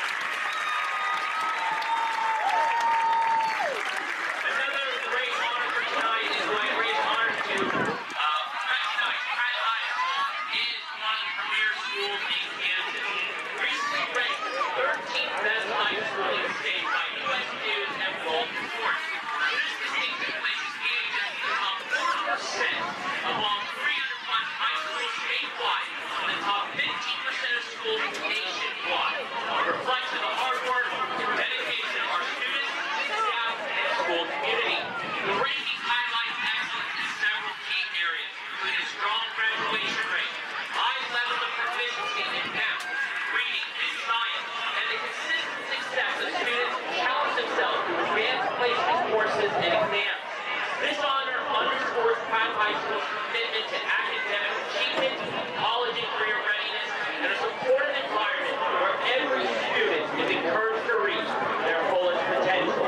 On the field to represent the high school and the district are Board President Bill Berger, Board Vice President Donna Homer-Quayle, Board Member Jim Parker, Jeremy DeMoon, Chris Drake, Michelle Ferber, and Jennifer Hopkins, along with Superintendent Tony Humphrey, Principal Steve Blankenship, Assistant Principal David Swain, building leadership team members including Chris Bassett, Derek Lincoln, Tim Rector, Pam Rose, Heath Sharp, and Summer Uni.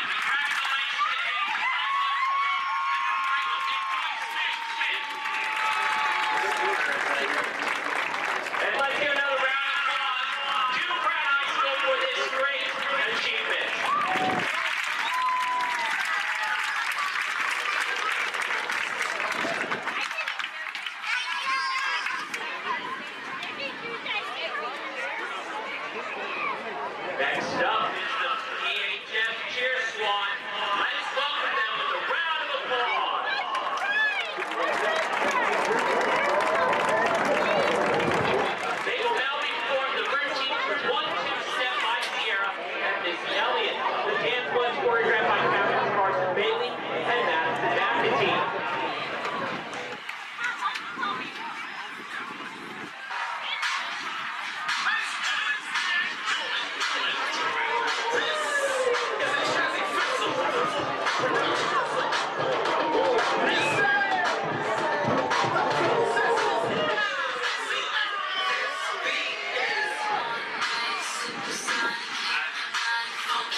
What a fun halftime interview we had there with John Schwartz and Kyle Brown. And Kelly mentioned it, all four captains from the 1995 team. 1999. We're not that old yet. I'm not going to say 95 team. That is which we have some of those guys here tonight. Some of the state champions are here. Fun halftime break. We hope you tuned in with us and had some fun along with us. Now some stats through that first half. There's not a lot of halftime left, but the Greenbacks, if you were watching, boy, they dominated that first half. Liggett nearly 100 yards already on the ground. 13 carries, 99 yards. Kyler Barker's got 24 yards, and Morrell only 3 touches for 10 yards, but has got into the end zone twice, has 2 touchdowns on the night. The Greenbacks have tried to put the ball in the air, haven't had quite as much success. Morrell, the only one to bring down a few completions. He's got 3 catches for 16 yards, but it's the team stats that jump out. The Greenbacks with 10 first downs to the Spartans 2. Total yards, Greenbacks 161.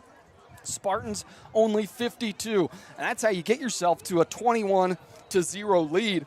Now, it will be Spartan ball coming out of half, but if you're Coach Holting and this Greenback team, you've got to have a little bit of the feeling that we've got, that this whole Greenback crowd has, in the sense that you could not ask for a better first half of football from this Greenback team against a team that the Greenbacks have yet to beat in their playing history. That's right. No, the first half went to plan. Pratt got the ball, drove the field, ate the clock. Didn't get in the end zone that first drive, but they flipped the field position, went all the way down into Spartan territory. After a short punt, pushed one in. Then after another short punt, pushed another one in, and we were pretty happy up here going into halftime, 14-0. I was tickled with that, thinking we could use that lead and kind of grind on them the second half. And then Collegiate, trying to run the clock out with just a minute left, runs a play deep in their own territory, and there was either a strip or a fumble, either one, and we're running back the other direction, getting tackled down inside the Collegiate 5-yard line, and it got a little close there at the end of the half to get that ball into the end zone. We were up against the clock. But we did, and 21-0 lead here. Pratt could not have got a better start in this game and have put themselves in a good position to win it. And it was Creston Poor who came up with that ball at the end of the first half there to put the Greenbacks in position to punch it in.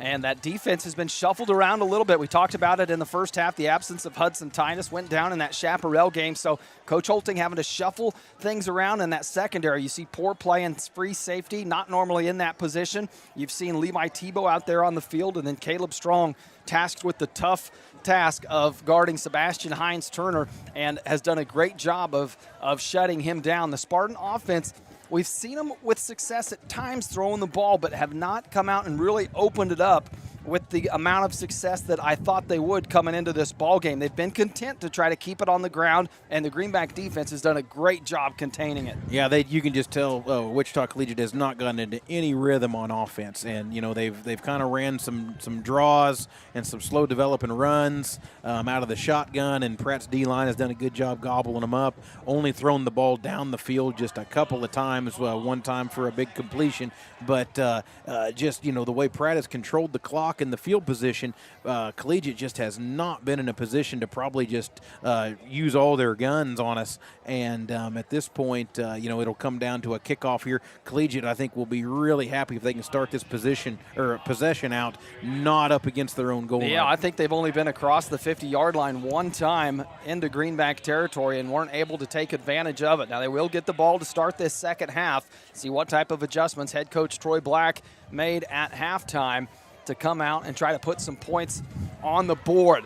The Spartans will be going left to right on your radio dial to start this second half. It'll be the Greenbacks and Levi Tebow set to kick things away and get us underway. And the kick from Tebow off. A line drive kick deep over the head of Manspeaker into the end zone, and it'll be a touchback. Nice kick from Levi Tebow. Touchback. Thought it was knuckling out of bounds. And I don't know if Tebow's doing that on purpose or if that's just coming off his foot like that. But it's been successful. His ball has a real weird kind of knuckle to it, like a knuckleball, and people are having a heck of a time fielding it. And that one there just kind of went out the back of the end zone. But came close to that pylon. We had to right. see if that was out of bounds or through the end zone. It was through the end zone, so it'll be Spartan ball starting on the 20-yard line to open up this second half. Once again, come out showing spread formation. Vandenberger in the backfield. Johnson sets up to his right. Man in motion. Now Vandenberger going to keep it on the ground himself. Runs in. Ball comes out, but they're going to say he's down. Oh, Gavin Roop coming up, wanting that ball. Had it in his hand, but whistled down before the ball came out, and a good tackle like Creston Poore and Luke Gatlin in on the play, and an injured player for the Spartans. Going to take us to an early break here in the second half. We'll be back with more Greenback football here on Thunder Country. Exceptional dentistry, right in your neighborhood. At Pratt Family Dental, Dr. Carson Hopkins and Dr. Stephen Coons are here to keep your smile healthy and bright. From routine cleanings to advanced care, our team has the expertise and technology to handle all your dental needs with comfort and confidence. Because at Pratt Family Dental, it's not just about teeth, it's about family, trust, and smiles that last a lifetime. Call today to schedule your appointment with Dr. Hopkins or Dr. Coons. Pratt Family Dental, where exceptional care meets friendly faces. This is Jeff. And Jared. At Intergreen Services, proud supporter of the Pratt Greenbacks. Around here we say one call fixes it all. From HVAC, plumbing, septic, electrical, and even water well service. We're your hometown team you can count on, just like the Greenbacks on game day. We're proud to stand behind our athletes, our school, and our community. So when something needs fixing at home, call Intergreen at 620-672-2338 or visit intergreenservices.com. Intergreen Services, neighbors helping neighbors, and always cheering for the Greenbacks.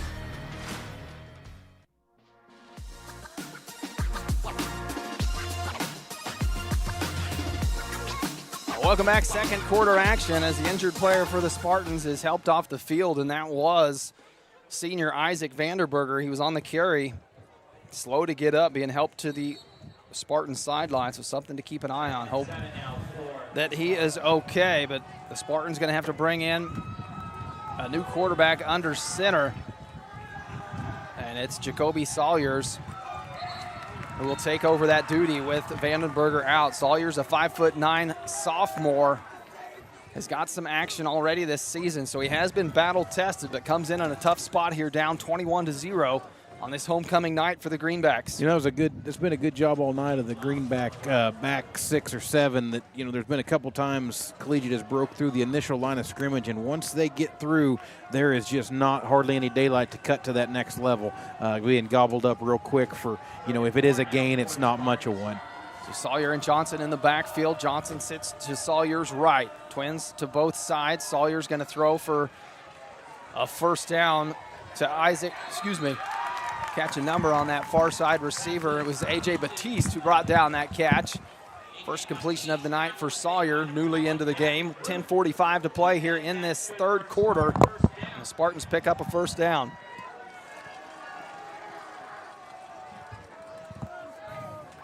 So a 1st and 10, ball spotted on their own 35-yard line, far hash. And once again, that spread formation, Hines Turner, the near wide receiver on the hash marks, picked up by Caleb Strong. Ball in the backfield, goes through the hands of Sawyer, now has to do something. Morrell there brings him down for a huge loss. Looked like Sawyer might have been able to get it out of his hands, but he saw Morrell chasing him down. And the speed, size, and length of Arlie Morrell, too much for the sophomore. A 19-yard tackle for a loss from Arlie Morrell. We just feel like the collegiate offense just coming apart at the seams here. I mean, you know, they were struggling to generate offense with their starting quarterback in the game, and when you put the backup in, it doesn't get any better usually. So 2nd and 29 now for the Spartans. Johnson and Sawyer in the backfield. Twins again to both sides. Sawyer going to keep it on the ground, goes left side, met early, no gain. And a good tackle by the Greenback defense. And you said it, boy, once that first contact is made, there's a host of other Greenbacks coming in to help clean things up. 3rd and 27 now for the Spartans.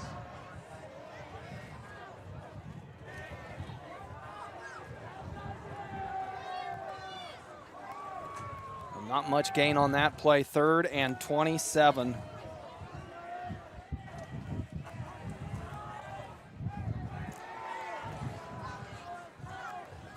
.9:01 on the clock. It continues to tick here in this third quarter. The Greenbacks, a great opportunity here to possibly get the ball back. Got to keep an eye on Hines Turner down here low. Strong man-to-man coverage, setting up the screenplay for Johnson. Johnson has some room to run. A well-developed screenplay, gets near the first down marker, up the sideline, and now off to the races across the 30, the 20, and finally brought down from behind at the 10. But the biggest play of the night, and there is a flag back at the 20-yard line that may negate that play. I think it's going to be lineman downfield, I think. Holding. A holding call against the Spartans is going to bring it back. An 80-yard screen setup ran to perfection, but the holding call will bring it back.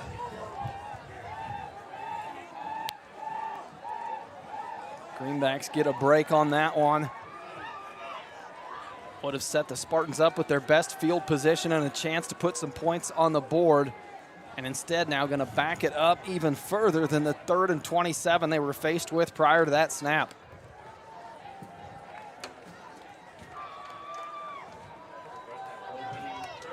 Yeah, chased him down. On the chase down there. Kind of shocked they didn't call for a horse collar there, even though I don't think it was, but he did rip the guy backwards. It was in the area of that, yeah, I agree. Like normally they would call that, just, this just seems to be the way the flags are thrown these days. But good hustle by Liggett to chase him down. So 3rd and 35 now, the down and distance. The give to Johnson, trying to just pick up something, but tackled after a gain of only 5. Creston Poore in there on the tackle along with Kyler Barker. And now the Spartans once again going to have to punt deep into their own territory with 8:01 to play on this clock here in the third quarter. Greenbacks lead at 21-0. And by all accounts should be getting the ball back here. Cameron Cox and Caleb Strong set up near the 40-yard line to return to the punt from Toon.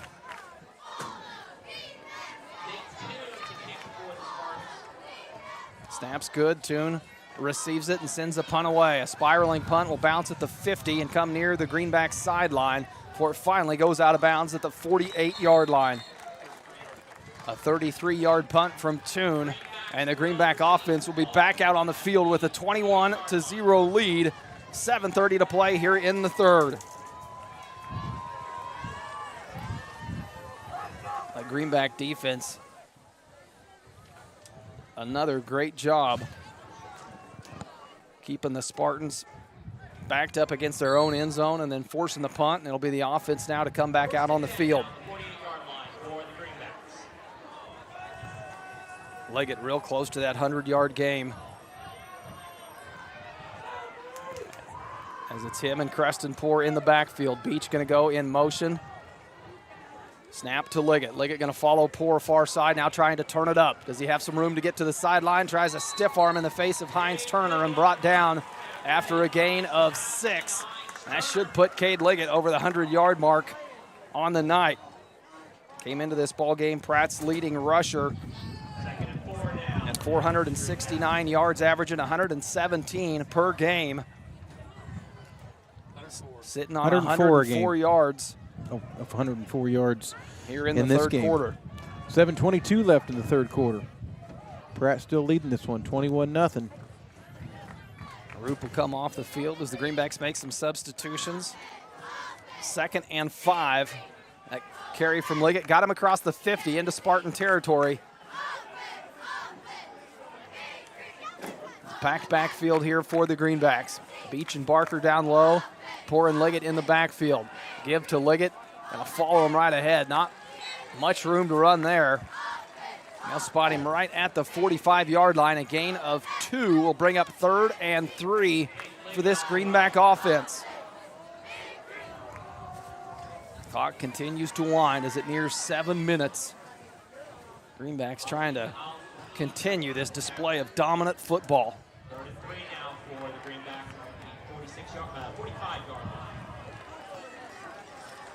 Well, this Spartan team just hasn't had an answer for the Greenback offense. And the Greenback offense really hasn't opened it up.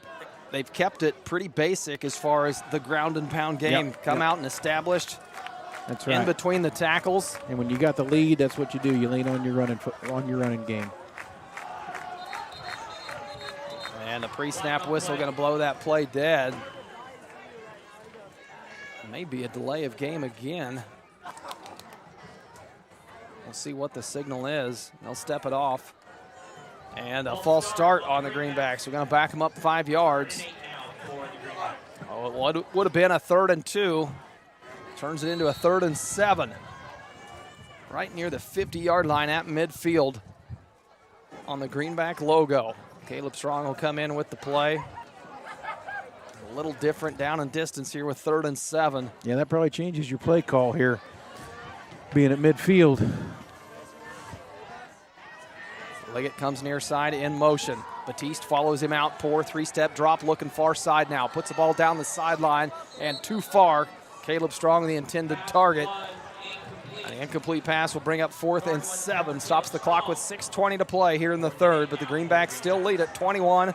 I think you're going to see the punt squad come on here. Good call there by Coach Holting. You got a 21-point lead.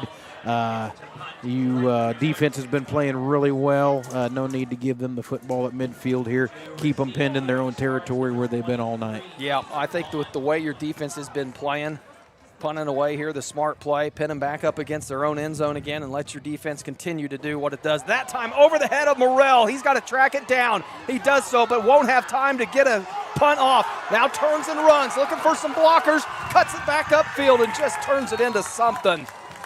Wow, tough to snap it over the head of Arlie Morrell, but that one 2 feet over the hands of Morrell as he leapt up to get it, and luckily able to get his hands on it. He got 20 yards back, from where it landed, and we almost had one go over our head early in the game. Yeah, so twice now. That snap on the punt for the Greenbacks has nearly put them into jeopardy. This one goes in favor of the Spartans, and they'll take over at the Greenback 41-yard line, their best starting field position of the night, and it comes off of the mishap from the special teams of the Greenbacks. Can the Spartans build on it at all? Sophomore quarterback Sawyer still in the game. The give to Johnson. Up the middle, nothing there. Bounced back. And once again, in there on the tackle, Kyler Barker, Leon Ramos, and Luke Gatlin for the Greenbacks. 5:55 left in the third quarter. They're going to say only a gain of 1 on that play, so it'll be 2nd and 9 for the Spartans. Well, just not a lot of variety from Wichita Collegiate's offense. They've just been content to just do that single back run, kind of between the tackles, off tackle at times, from the shotgun. Not a lot of momentum going forward, and Pratt's gobbling it up as quick as it comes at them. Eister and Hines Turner split near side. Ball on the turf. Sawyer has to go down and get it. Escapes the pressure. A flag comes in as he's scrambling and brought down for a loss of 4. On the backside of that play, a flag came in as Ramos was chasing Sawyer down. He might take the result of that play regardless of the penalty if you're Coach Holting there.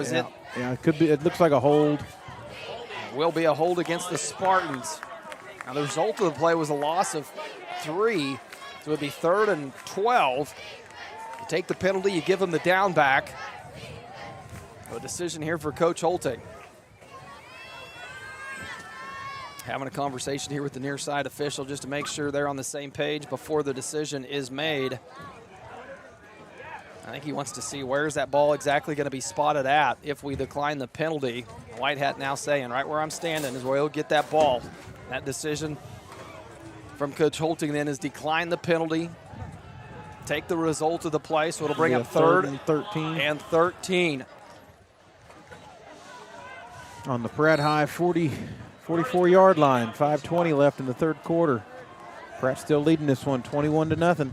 Just have still not seen the Spartan offense target Hines Turner here on the outside. Sawyer low snap again, ball on the turf, picks it up, now has to scramble through the pocket.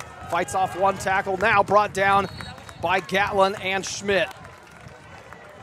Sawyer having trouble handling that low snap. It seems like about every other snap he's having trouble getting it in his hands. Obviously a backup quarterback given some fits with that snap here and to the Greenbacks' benefit. When your eyes start down at the turf and have to come back up knowing pressure's coming after you get that ball or go down and reach forward or take it for a bounce, it just disrupts the flow of whatever play you're trying to run. Yeah, and you'll see that in Pratt High's offense out of the single wing there, that if the snap's not hitting about mid-shoulder, backs aren't as effective if they got to go up and get it or go down and get it. They can't see the holes as they develop as well. 4th and 11 here. The Spartans come out showing that they're going to go for it. Sawyer going to drop back, taking a shot down the field for Eister. Eister goes up and gets it. Did he come down with it?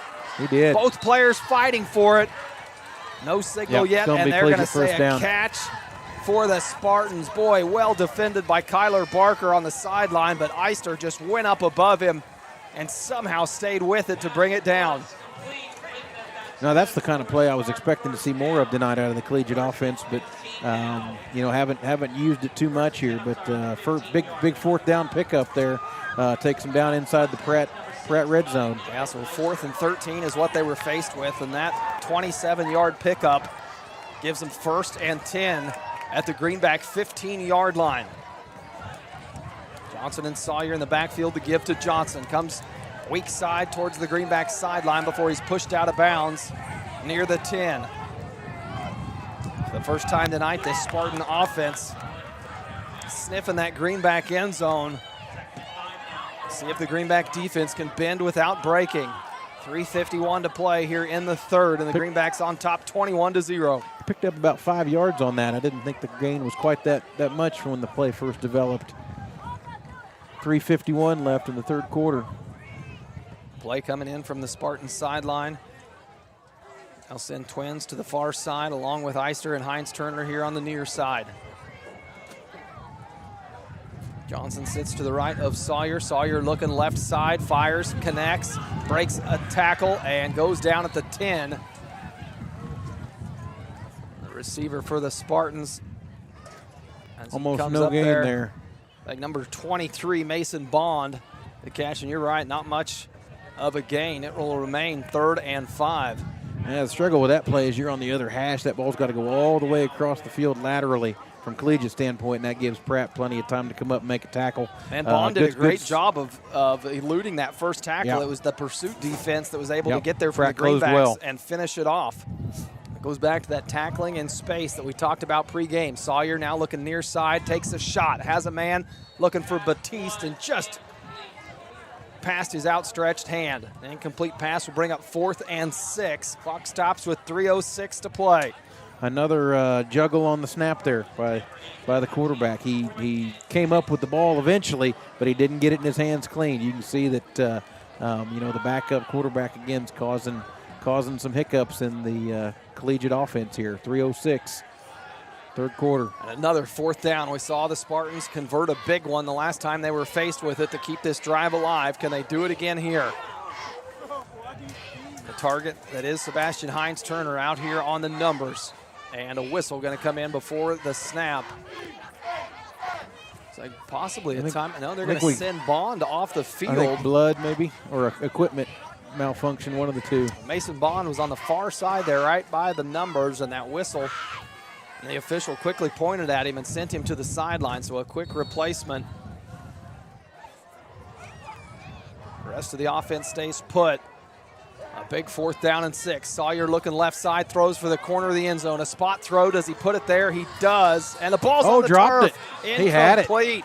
Looked like it was going to be brought down, but Tebow put a hand in there. Breaks the play up. A.J. Batiste, the intended receiver, and Levi Tebow, who making his first start tonight in that defensive unit for the Greenbacks, makes a great play to put the ball back in the hands of the Greenbacks. That was a nicely thrown ball there. That was one of the better thrown balls from Collegiate's quarterback, and good defense by Tebow to poke that ball out in the end zone. 2:59 showing on the clock here in the third quarter, and the Greenbacks will get the ball back on their own 11-yard line. They lead at 21-0 here on this homecoming night. Beach will go in motion, near side snap. Goes to Liggett. Liggett coming left side, has some blockers. Now cuts it up the field across the 30, trying to stay on his feet, and somersaults across the 35-yard line for a big 24-yard pickup from Cade Liggett. And you can hear the crowd. Good enough for another Greenback first down. Big score coming in here. Hoisington Cheney, 6-6 at halftime. That's the one to keep your eyes on. That is, because Cheney will be our opponent coming up here in a couple of weeks. That'll be the last game matchup. on Zerber Field for sure. 2:33 to play on this clock. Ticking down here in the third quarter, and a big gain from Cade Liggett as he just continues to have his best night of the season.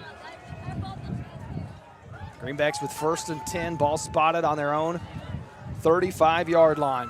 Got Morrell in the backfield. Morrell will take the snap, follows his blockers right side, tries to bounce it up, but tied up at the ankles, and the pile continues to move. They're going to let the pile move. No whistles coming in, and Morrell, along with 10 other football players, drag it another 3 yards. And he picked up all 10 yards that were needed for another Greenback first down. Boy, that's a couple times tonight we've seen Morrell just get a pile hanging on him and continue to push it. You know that when Morrell met contact there, he had 3 or 4 Spartans kind of hanging on his shoulder pads. Somebody should tell those guys he's got a lot of leg you can get. Yeah, he does. Went up high on him. And he just kept driving through him. Outstanding run by Morrell. Good push by the offensive line.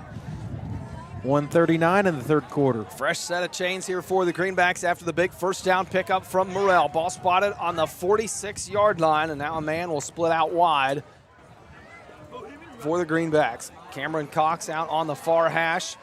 Again, Morrell and Poor in the backfield. Snap to Morrell, going to keep it on the ground. Looks right side, lowers his shoulder, trying to pick up something, and a gain of 2 is what they'll call it.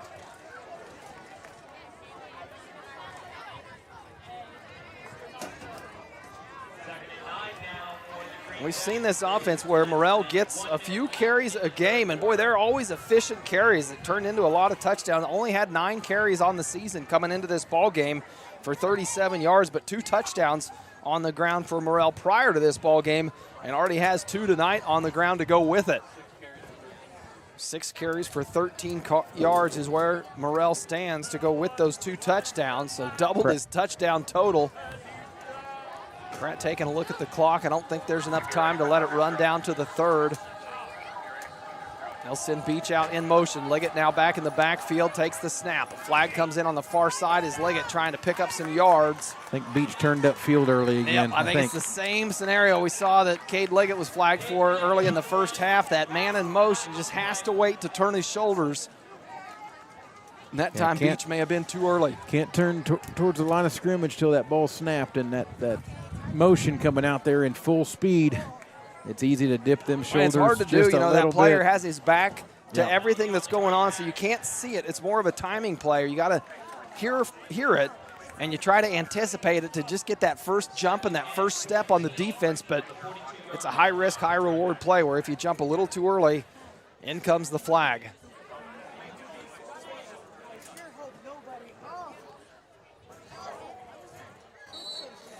It'll be 21 seconds left in the third quarter. Pratt looks like they're content to let this clock run out. So they will start the clock after that penalty. And go down to the fourth quarter here with a 21-0 lead. The Greenbacks don't add any more points on to the halftime lead, but they do not allow any either, and they will take a 21-0 lead to the fourth quarter here at Zerger Field on homecoming night. What a night for the Greenbacks. We'll be back with fourth quarter action when we come back here on Thunder Country.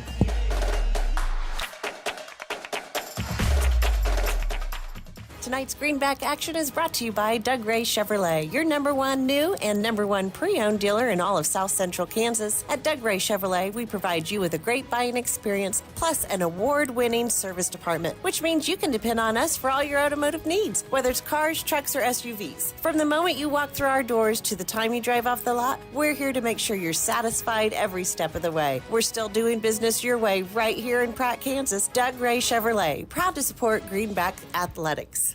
When it comes to your health, trust Grace Clinic and Urgent Care in Pratt, conveniently located at 920 East 1st Street. Grace Clinic proudly serves Pratt and the surrounding area. Family nurse practitioner McKaylee Kirby provides primary care, urgent care, and sports physicals, and is accepting new patients and walk-ins. Open Monday through Friday, except Tuesdays, from 8:30 to 6, and Saturdays, 9 to noon. Call 620-388-3086 today. That's Grace Clinic and Urgent Care, caring for your family close to home.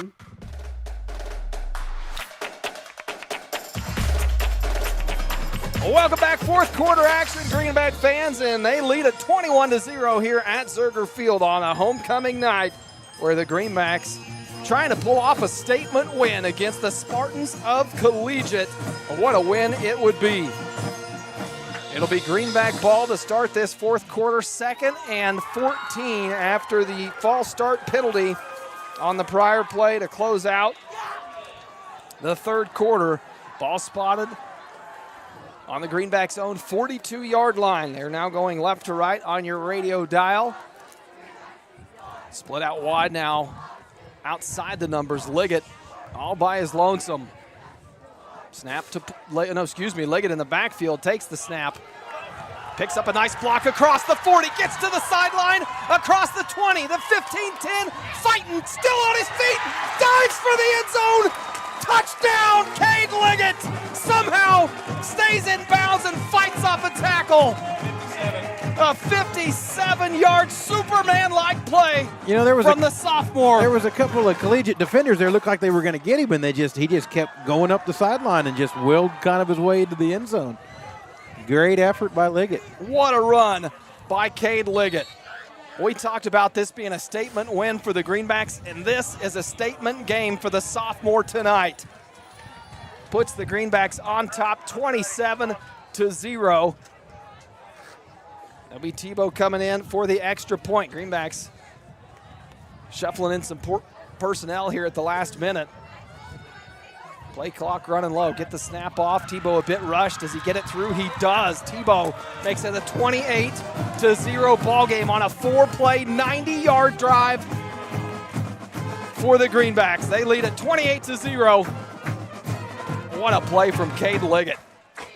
Picked up some great blocks here early on at the 50, 40-yard line, and then from there on out, turned on the speed. Thought he was going to get forced out of bounds there around the 15, 10-yard line, and he just said, nope, I'm not going to step out. I'm going to take it head on, and we're going to see who wins this confrontation. And the points on the board say Cade Liggett won that confrontation. That carry puts Liggett at 132 yards on the night, averaging over 8 yards a carry.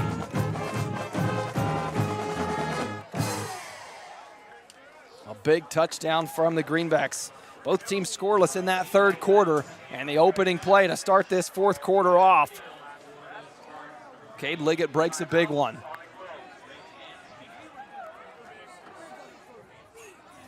The Greenbacks set to kick things away. It'll be the Spartans' turn to try to put some offense on the board.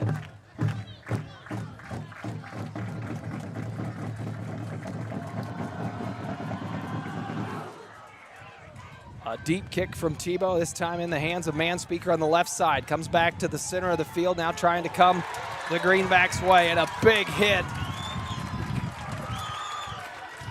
Delivered. Cutler Schelling, I believe, on the tackle. When he comes to the sideline, fired up, rightfully so. A big hit. Brings down Manspeaker, and the Spartans will take over. They're going to spot it at their own 24-yard line. 11:41 to play.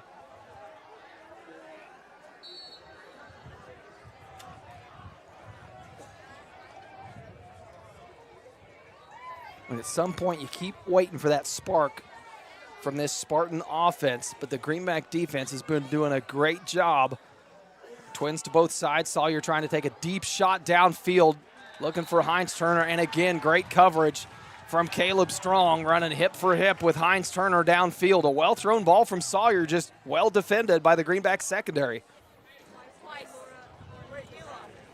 11:35 left in the game. Pratt leading this one 28-0.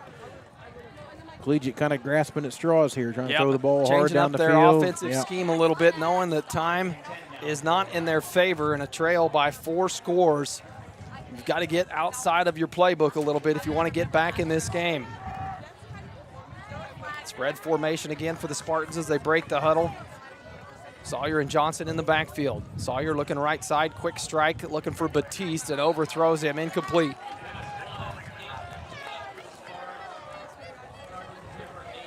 And again, these quick strikes that result in incomplete passes take no time off the clock. 11:30 to play here in the fourth. It was the Greenbacks who opened this fourth quarter up. Biggest run of the night from Cade Liggett. 3rd and 10 is what the Spartans will be faced with.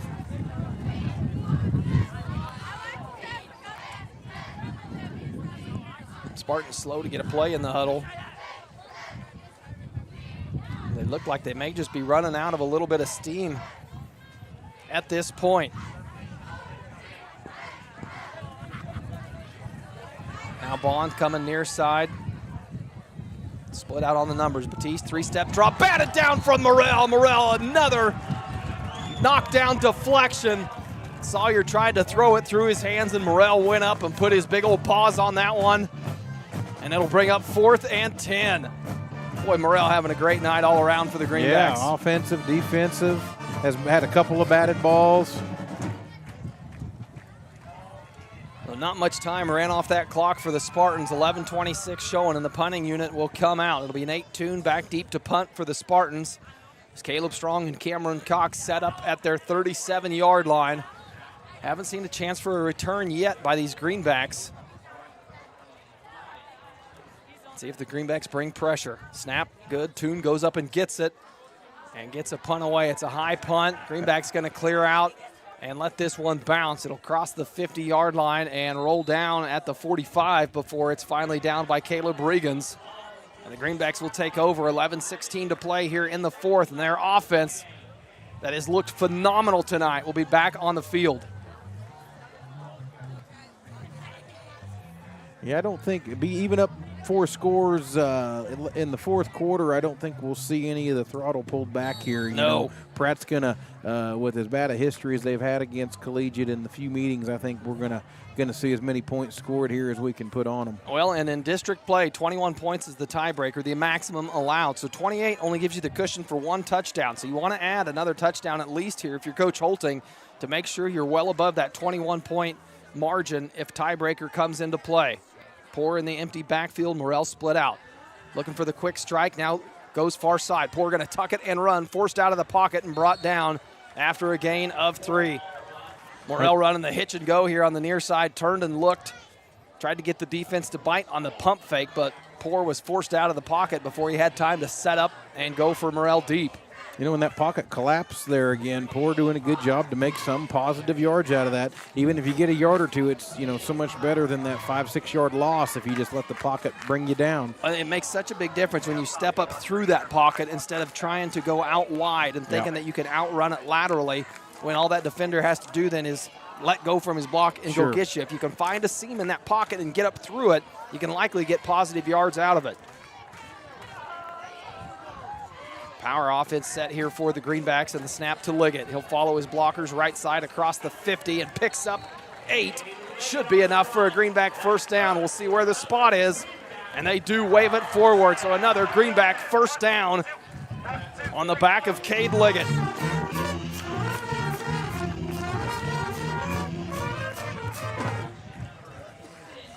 Clock's going to tick down underneath 10 minutes left in the game. Send Caleb Strong and get Cameron Cox in with the play. Roop will make his way to the sideline.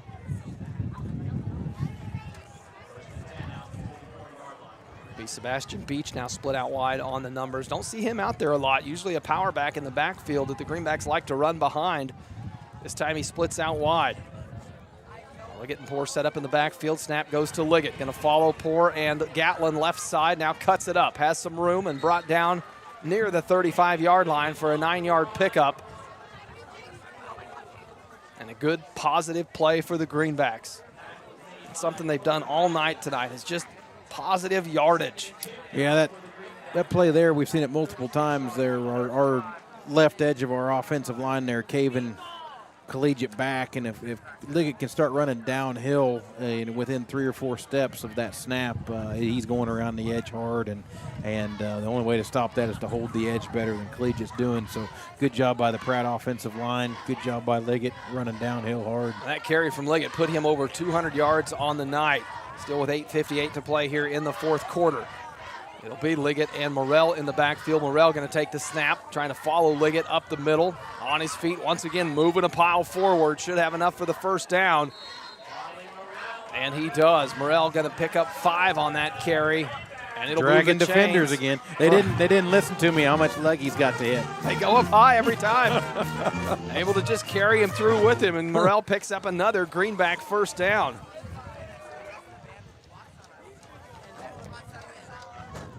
Clock will wind, 8:35 and counting, and the Greenback offense once again keeps the chains moving on the back of this ground game.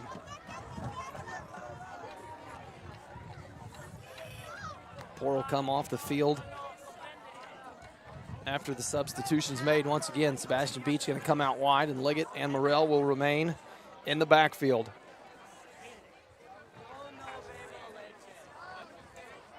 Snap to Morrell. He's going to follow Liggett. Has some room across the 30. Ball comes out and recovered by the Spartans. Boy, Morrell had some room to run as he tried to cut it outside and get to the numbers. Lot of green. The ball green. punched out from behind, and Hines Turner able to recover it for the Spartans. Yeah, that's just a... Well, really the first miscue we've seen tonight from this Greenback offense. Yeah, and that was a swinging arm that just happened to make contact with the football there to poke that out. 8 minutes left in this ball game. 28-0 Pratt. Collegiate breaks their huddle slowly. I think they've lost their spirit. Take over on their own 20-yard line. 1st and 10.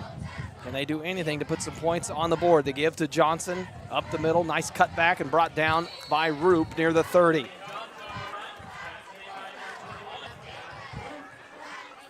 call it a gain of 9 for Johnson. One of his better carries on the night. Just short of the first down marker. It'll be 2nd and 1.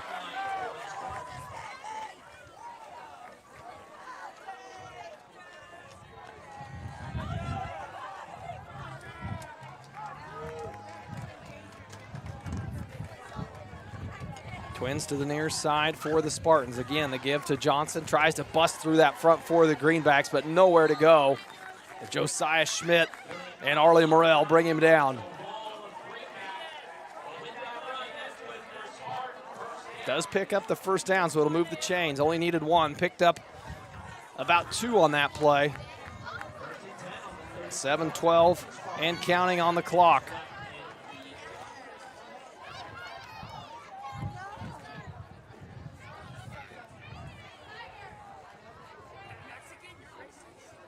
Bond will come out on the numbers for the Spartans. Twins to the far side.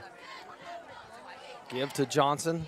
Tries to come left side, now cuts it up. Breaks a tackle and brought down across the 40. Another first down Julian Johnson with a couple nice carries on this possession, and flags come in the secondary as Gatlin getting up off the turf. Looked like maybe a personal foul, a late hit on Collegiate. Might have been Malaise in the backfield. Late Him hit and on Gatlin Carson Malaise. tied up. We'll see what the signal is. It discussion. would have been a first down for Johnson after the pickup. It was a nice carry, and now a discussion midfield to see how this is going to be walked off, and it will be a personal foul against the Spartans.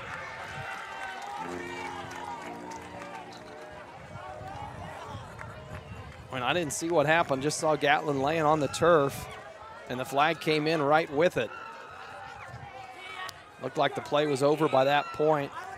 So 6:45 to play. And that'll back the Spartans up. They will get the first down, so it'll be first and 10. Ball spotted at the 30-yard line.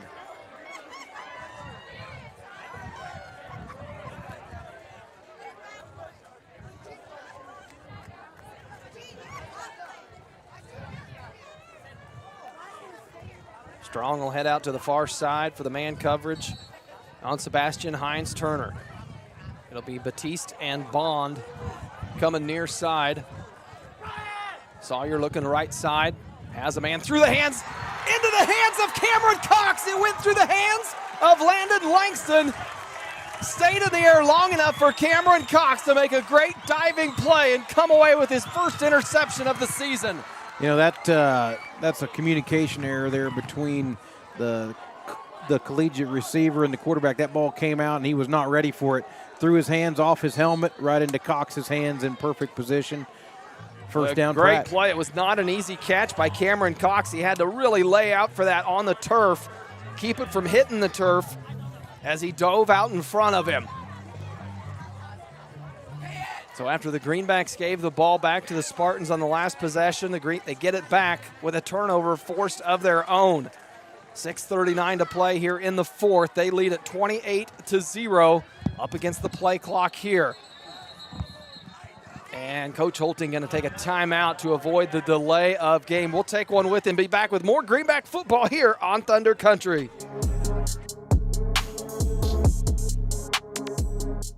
The quarterback counts on his O-line for protection in the pocket. In Pratt, you can count on me, Jamie Roach, your Farm Bureau agent, to protect your family's blind side no matter what life throws at you.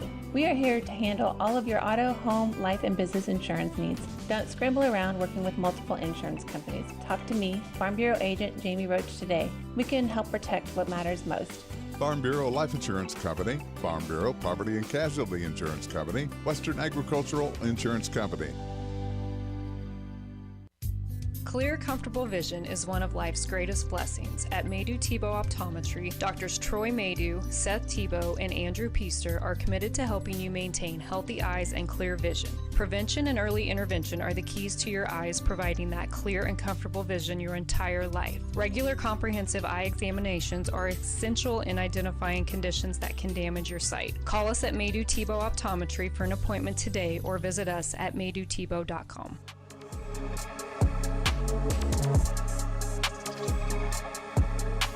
Welcome back. Fourth quarter action here at Zerger Field on homecoming night. And the Greenbacks with a commanding 28-0 lead over Wichita Collegiate. First and 10 for the Greenbacks. Ball spotted on the Spartans' 38-yard line. Snap to Barker. The give to Strong on the counter play. Cuts it back, has some room to run. Across the 20, spins, and brought down near the 15-yard line.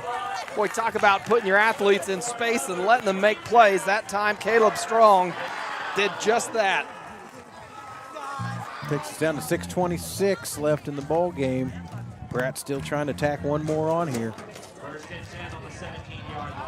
The pickup from Strong will make it a 1st and 10 for the Greenbacks on the 17-yard line. Ball spotted on the far hash.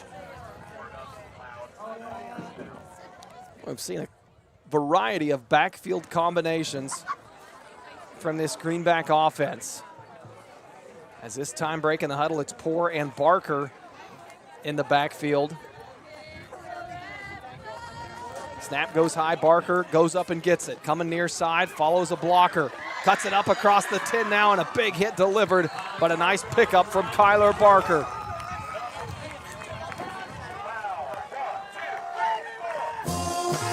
where they spot that ball at. Near the first down marker, going to be just shy. It'll bring up 2nd and 2 after the 8-yard pickup from Kyler Barker. Barker quietly having a great game on the ground to complement Liggett's big game. Yeah, that gives puts him over 30 yards on the night. Yeah, gives Liggett a break now and again.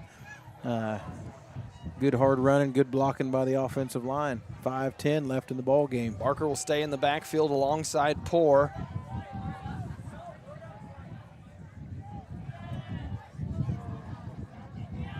Snap high over Barker's head, has to chase it down, able to recover it, but tackled for a loss.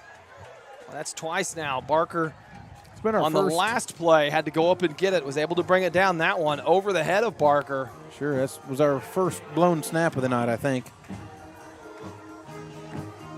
Other than the costly one on the Morrell punt attempt. Yeah. But as far as non-special teams, yeah, the first snap that's gotten away from the Greenbacks. And that's been one of the keys to this game, why the Greenback offense has been able to be so effective, because they haven't had any negative plays that have put them in this 3rd and 13 situation. I mean, that can all start with a bad snap, a false start, a delay game, just those little penalties. Very few totally penalties. Change your play calling. Pratt certainly had the better end of the penalties tonight. Pratt's going to run trips out now to the far side. It'll be Root, Barker, and Strong split out. Poor alone in the backfield. Poor going to drop back, and the shovel pass looking for Morrell. And it'll be incomplete. I think some miscommunication maybe on that play as far as the timing. Well, it looked like Poor took a big hit in the backfield delivered by Gavin Turo. The incomplete pass will stop the clock at 3:59. And now that Greenback playbook opening up a little bit, seeing some things that we haven't seen so far tonight. When you got a 28-point lead, you can get a little more creative. Yeah, I think that was supposed to be a shuffle pass to Morrell was the goal there. Yeah, it looked like it just wasn't developed completely, and the timing may have been off. Now 4th and 14. Greenbacks will go for it here in Spartan territory. Ball right at the 20-yard line here on the near hash. In the backfield, Barker and Poor. Barker splits out in motion. Poor, 3-step drop looking for Cox. Has to flush out of the backfield. Has some room now across the 10. The 5 lowers his shoulder. Should have enough for the first down, and he does. Boy, Creston Poor has been great when forced out of the pocket tonight, and another big pickup there. Yeah, there's been multiple times he's been forced out of the pocket and has got positive yardage almost every single time. 16-yard gain there for Poor. And that one was a drive-saving pickup from Creston Poor as it was 4th and 14. And Poor picked up 16 on his own. Looks like we do have an injured Spartan down on the field. So we'll take a 60-second break while they tend to him and be back with more Greenback football when we return.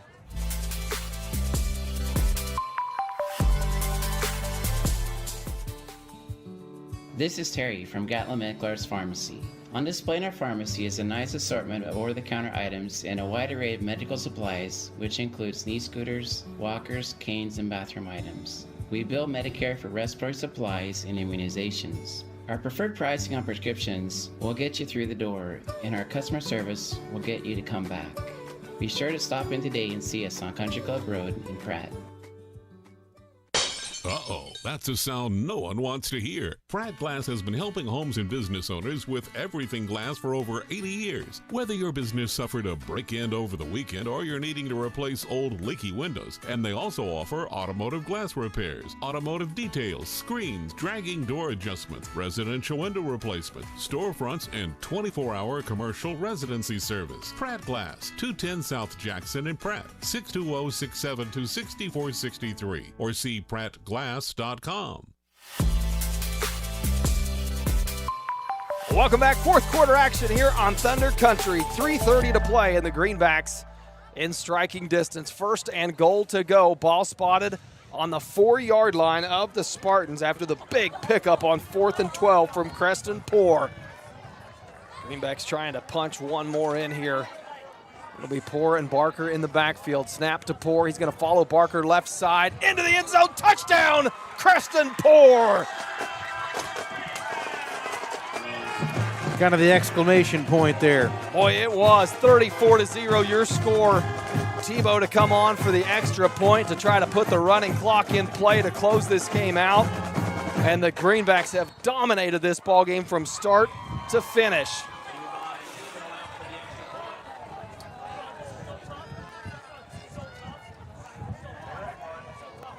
.308 left in the ball game. Another late substitution here for the Greenbacks as Leon Ramos comes running onto the field. 10 seconds on the play clock. Should have plenty of time to get this off for the extra point. A tip. Snap away. Kick good. Levi Tebow, another successful extra point. The Greenbacks cap off a 6-play, 37-yard drive with a Creston Moore touchdown to make it a 35-0 ball game. More Greenback football when we return.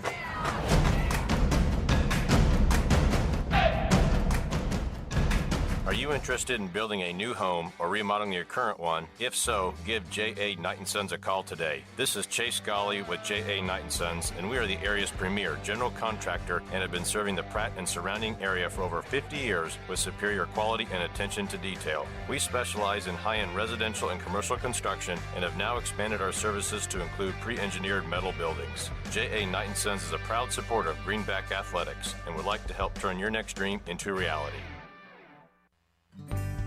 Mead Lumber in Pratt is looking better than ever. Stop by and see our brand new renovations with the same friendly faces you know and trust. Whether you're tackling a big project or just need supplies for the weekend, Mead Lumber has you covered with quality products and expert service. We're proud to be a part of this community and even more proud to support the hardworking athletes of Pratt High School. Mead Lumber, building relationships, building Pratt.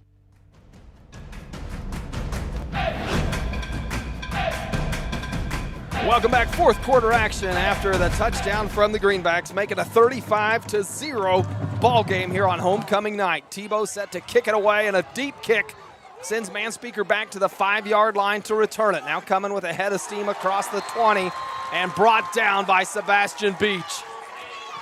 That's a good play by Beach. The guy trying to block him, he put on his back and then tackled the ball carrier.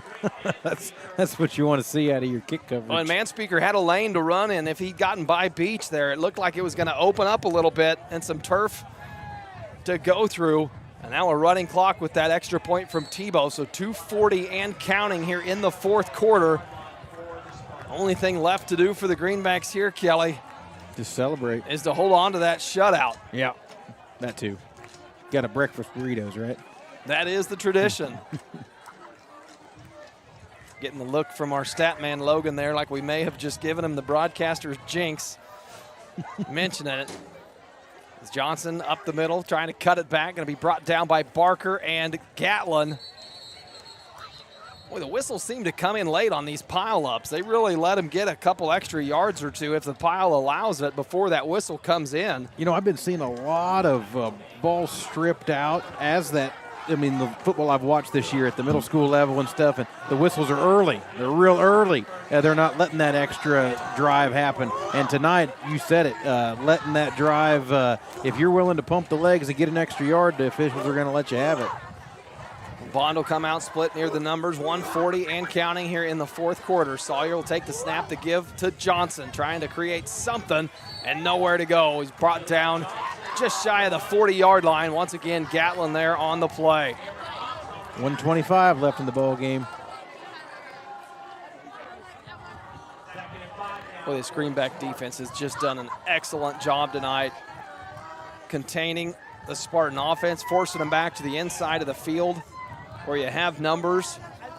You know, they've 4 weeks in a row here, the Pratt defense has played big. I mean, we've only given up one touchdown in the last 4 games. Of course, we got 59 seconds left in this one, but Sawyer, some confusion on the snap, gives it up the middle. The carry that time from Drake Manspeaker. They'll pick up maybe just enough for the first down. See where they spot that at. This clock ticks under 40 seconds. Will the Spartans be able to get one more play off to close this game out? They will. The chains will move. That was enough for Manspeaker to pick up the first down, and this could be the final play of the ball game from the Spartans. You can hear it from the Greenback student section. Snap to Sawyer, the give to Manspeaker. Going to cut it back, chase down from behind. and brought down at the 50-yard line. Under 10 seconds to play. That should be the final play of the ball game, and a statement win for your Pratt High Greenbacks here on homecoming night as the Spartans of Collegiate come to town for the first time in this matchup between the two schools, and the Greenbacks hand them a 35-0 loss. What a win for Coach Holting and this Greenback squad. Don't go anywhere. We got a big post-game show coming up for you when we come back. You're listening to Greenback football here on Thunder Country.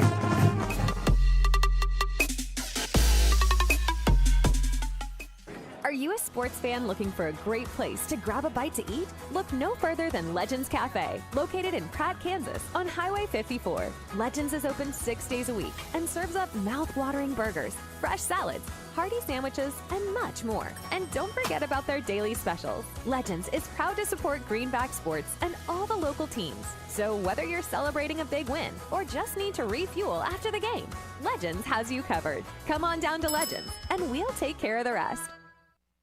At Timish Electric, we light up your world with reliable and efficient electrical services. Our team of skilled and certified electricians is dedicated to providing top-notch service for all your electrical needs. From residential, commercial, or industrial needs, we ensure your electrical systems are safe, reliable, and up to code. Contact us today at 620-672-9334 to schedule a consultation. Timish Electric, proudly serving Pratt and the surrounding areas' electrical needs for over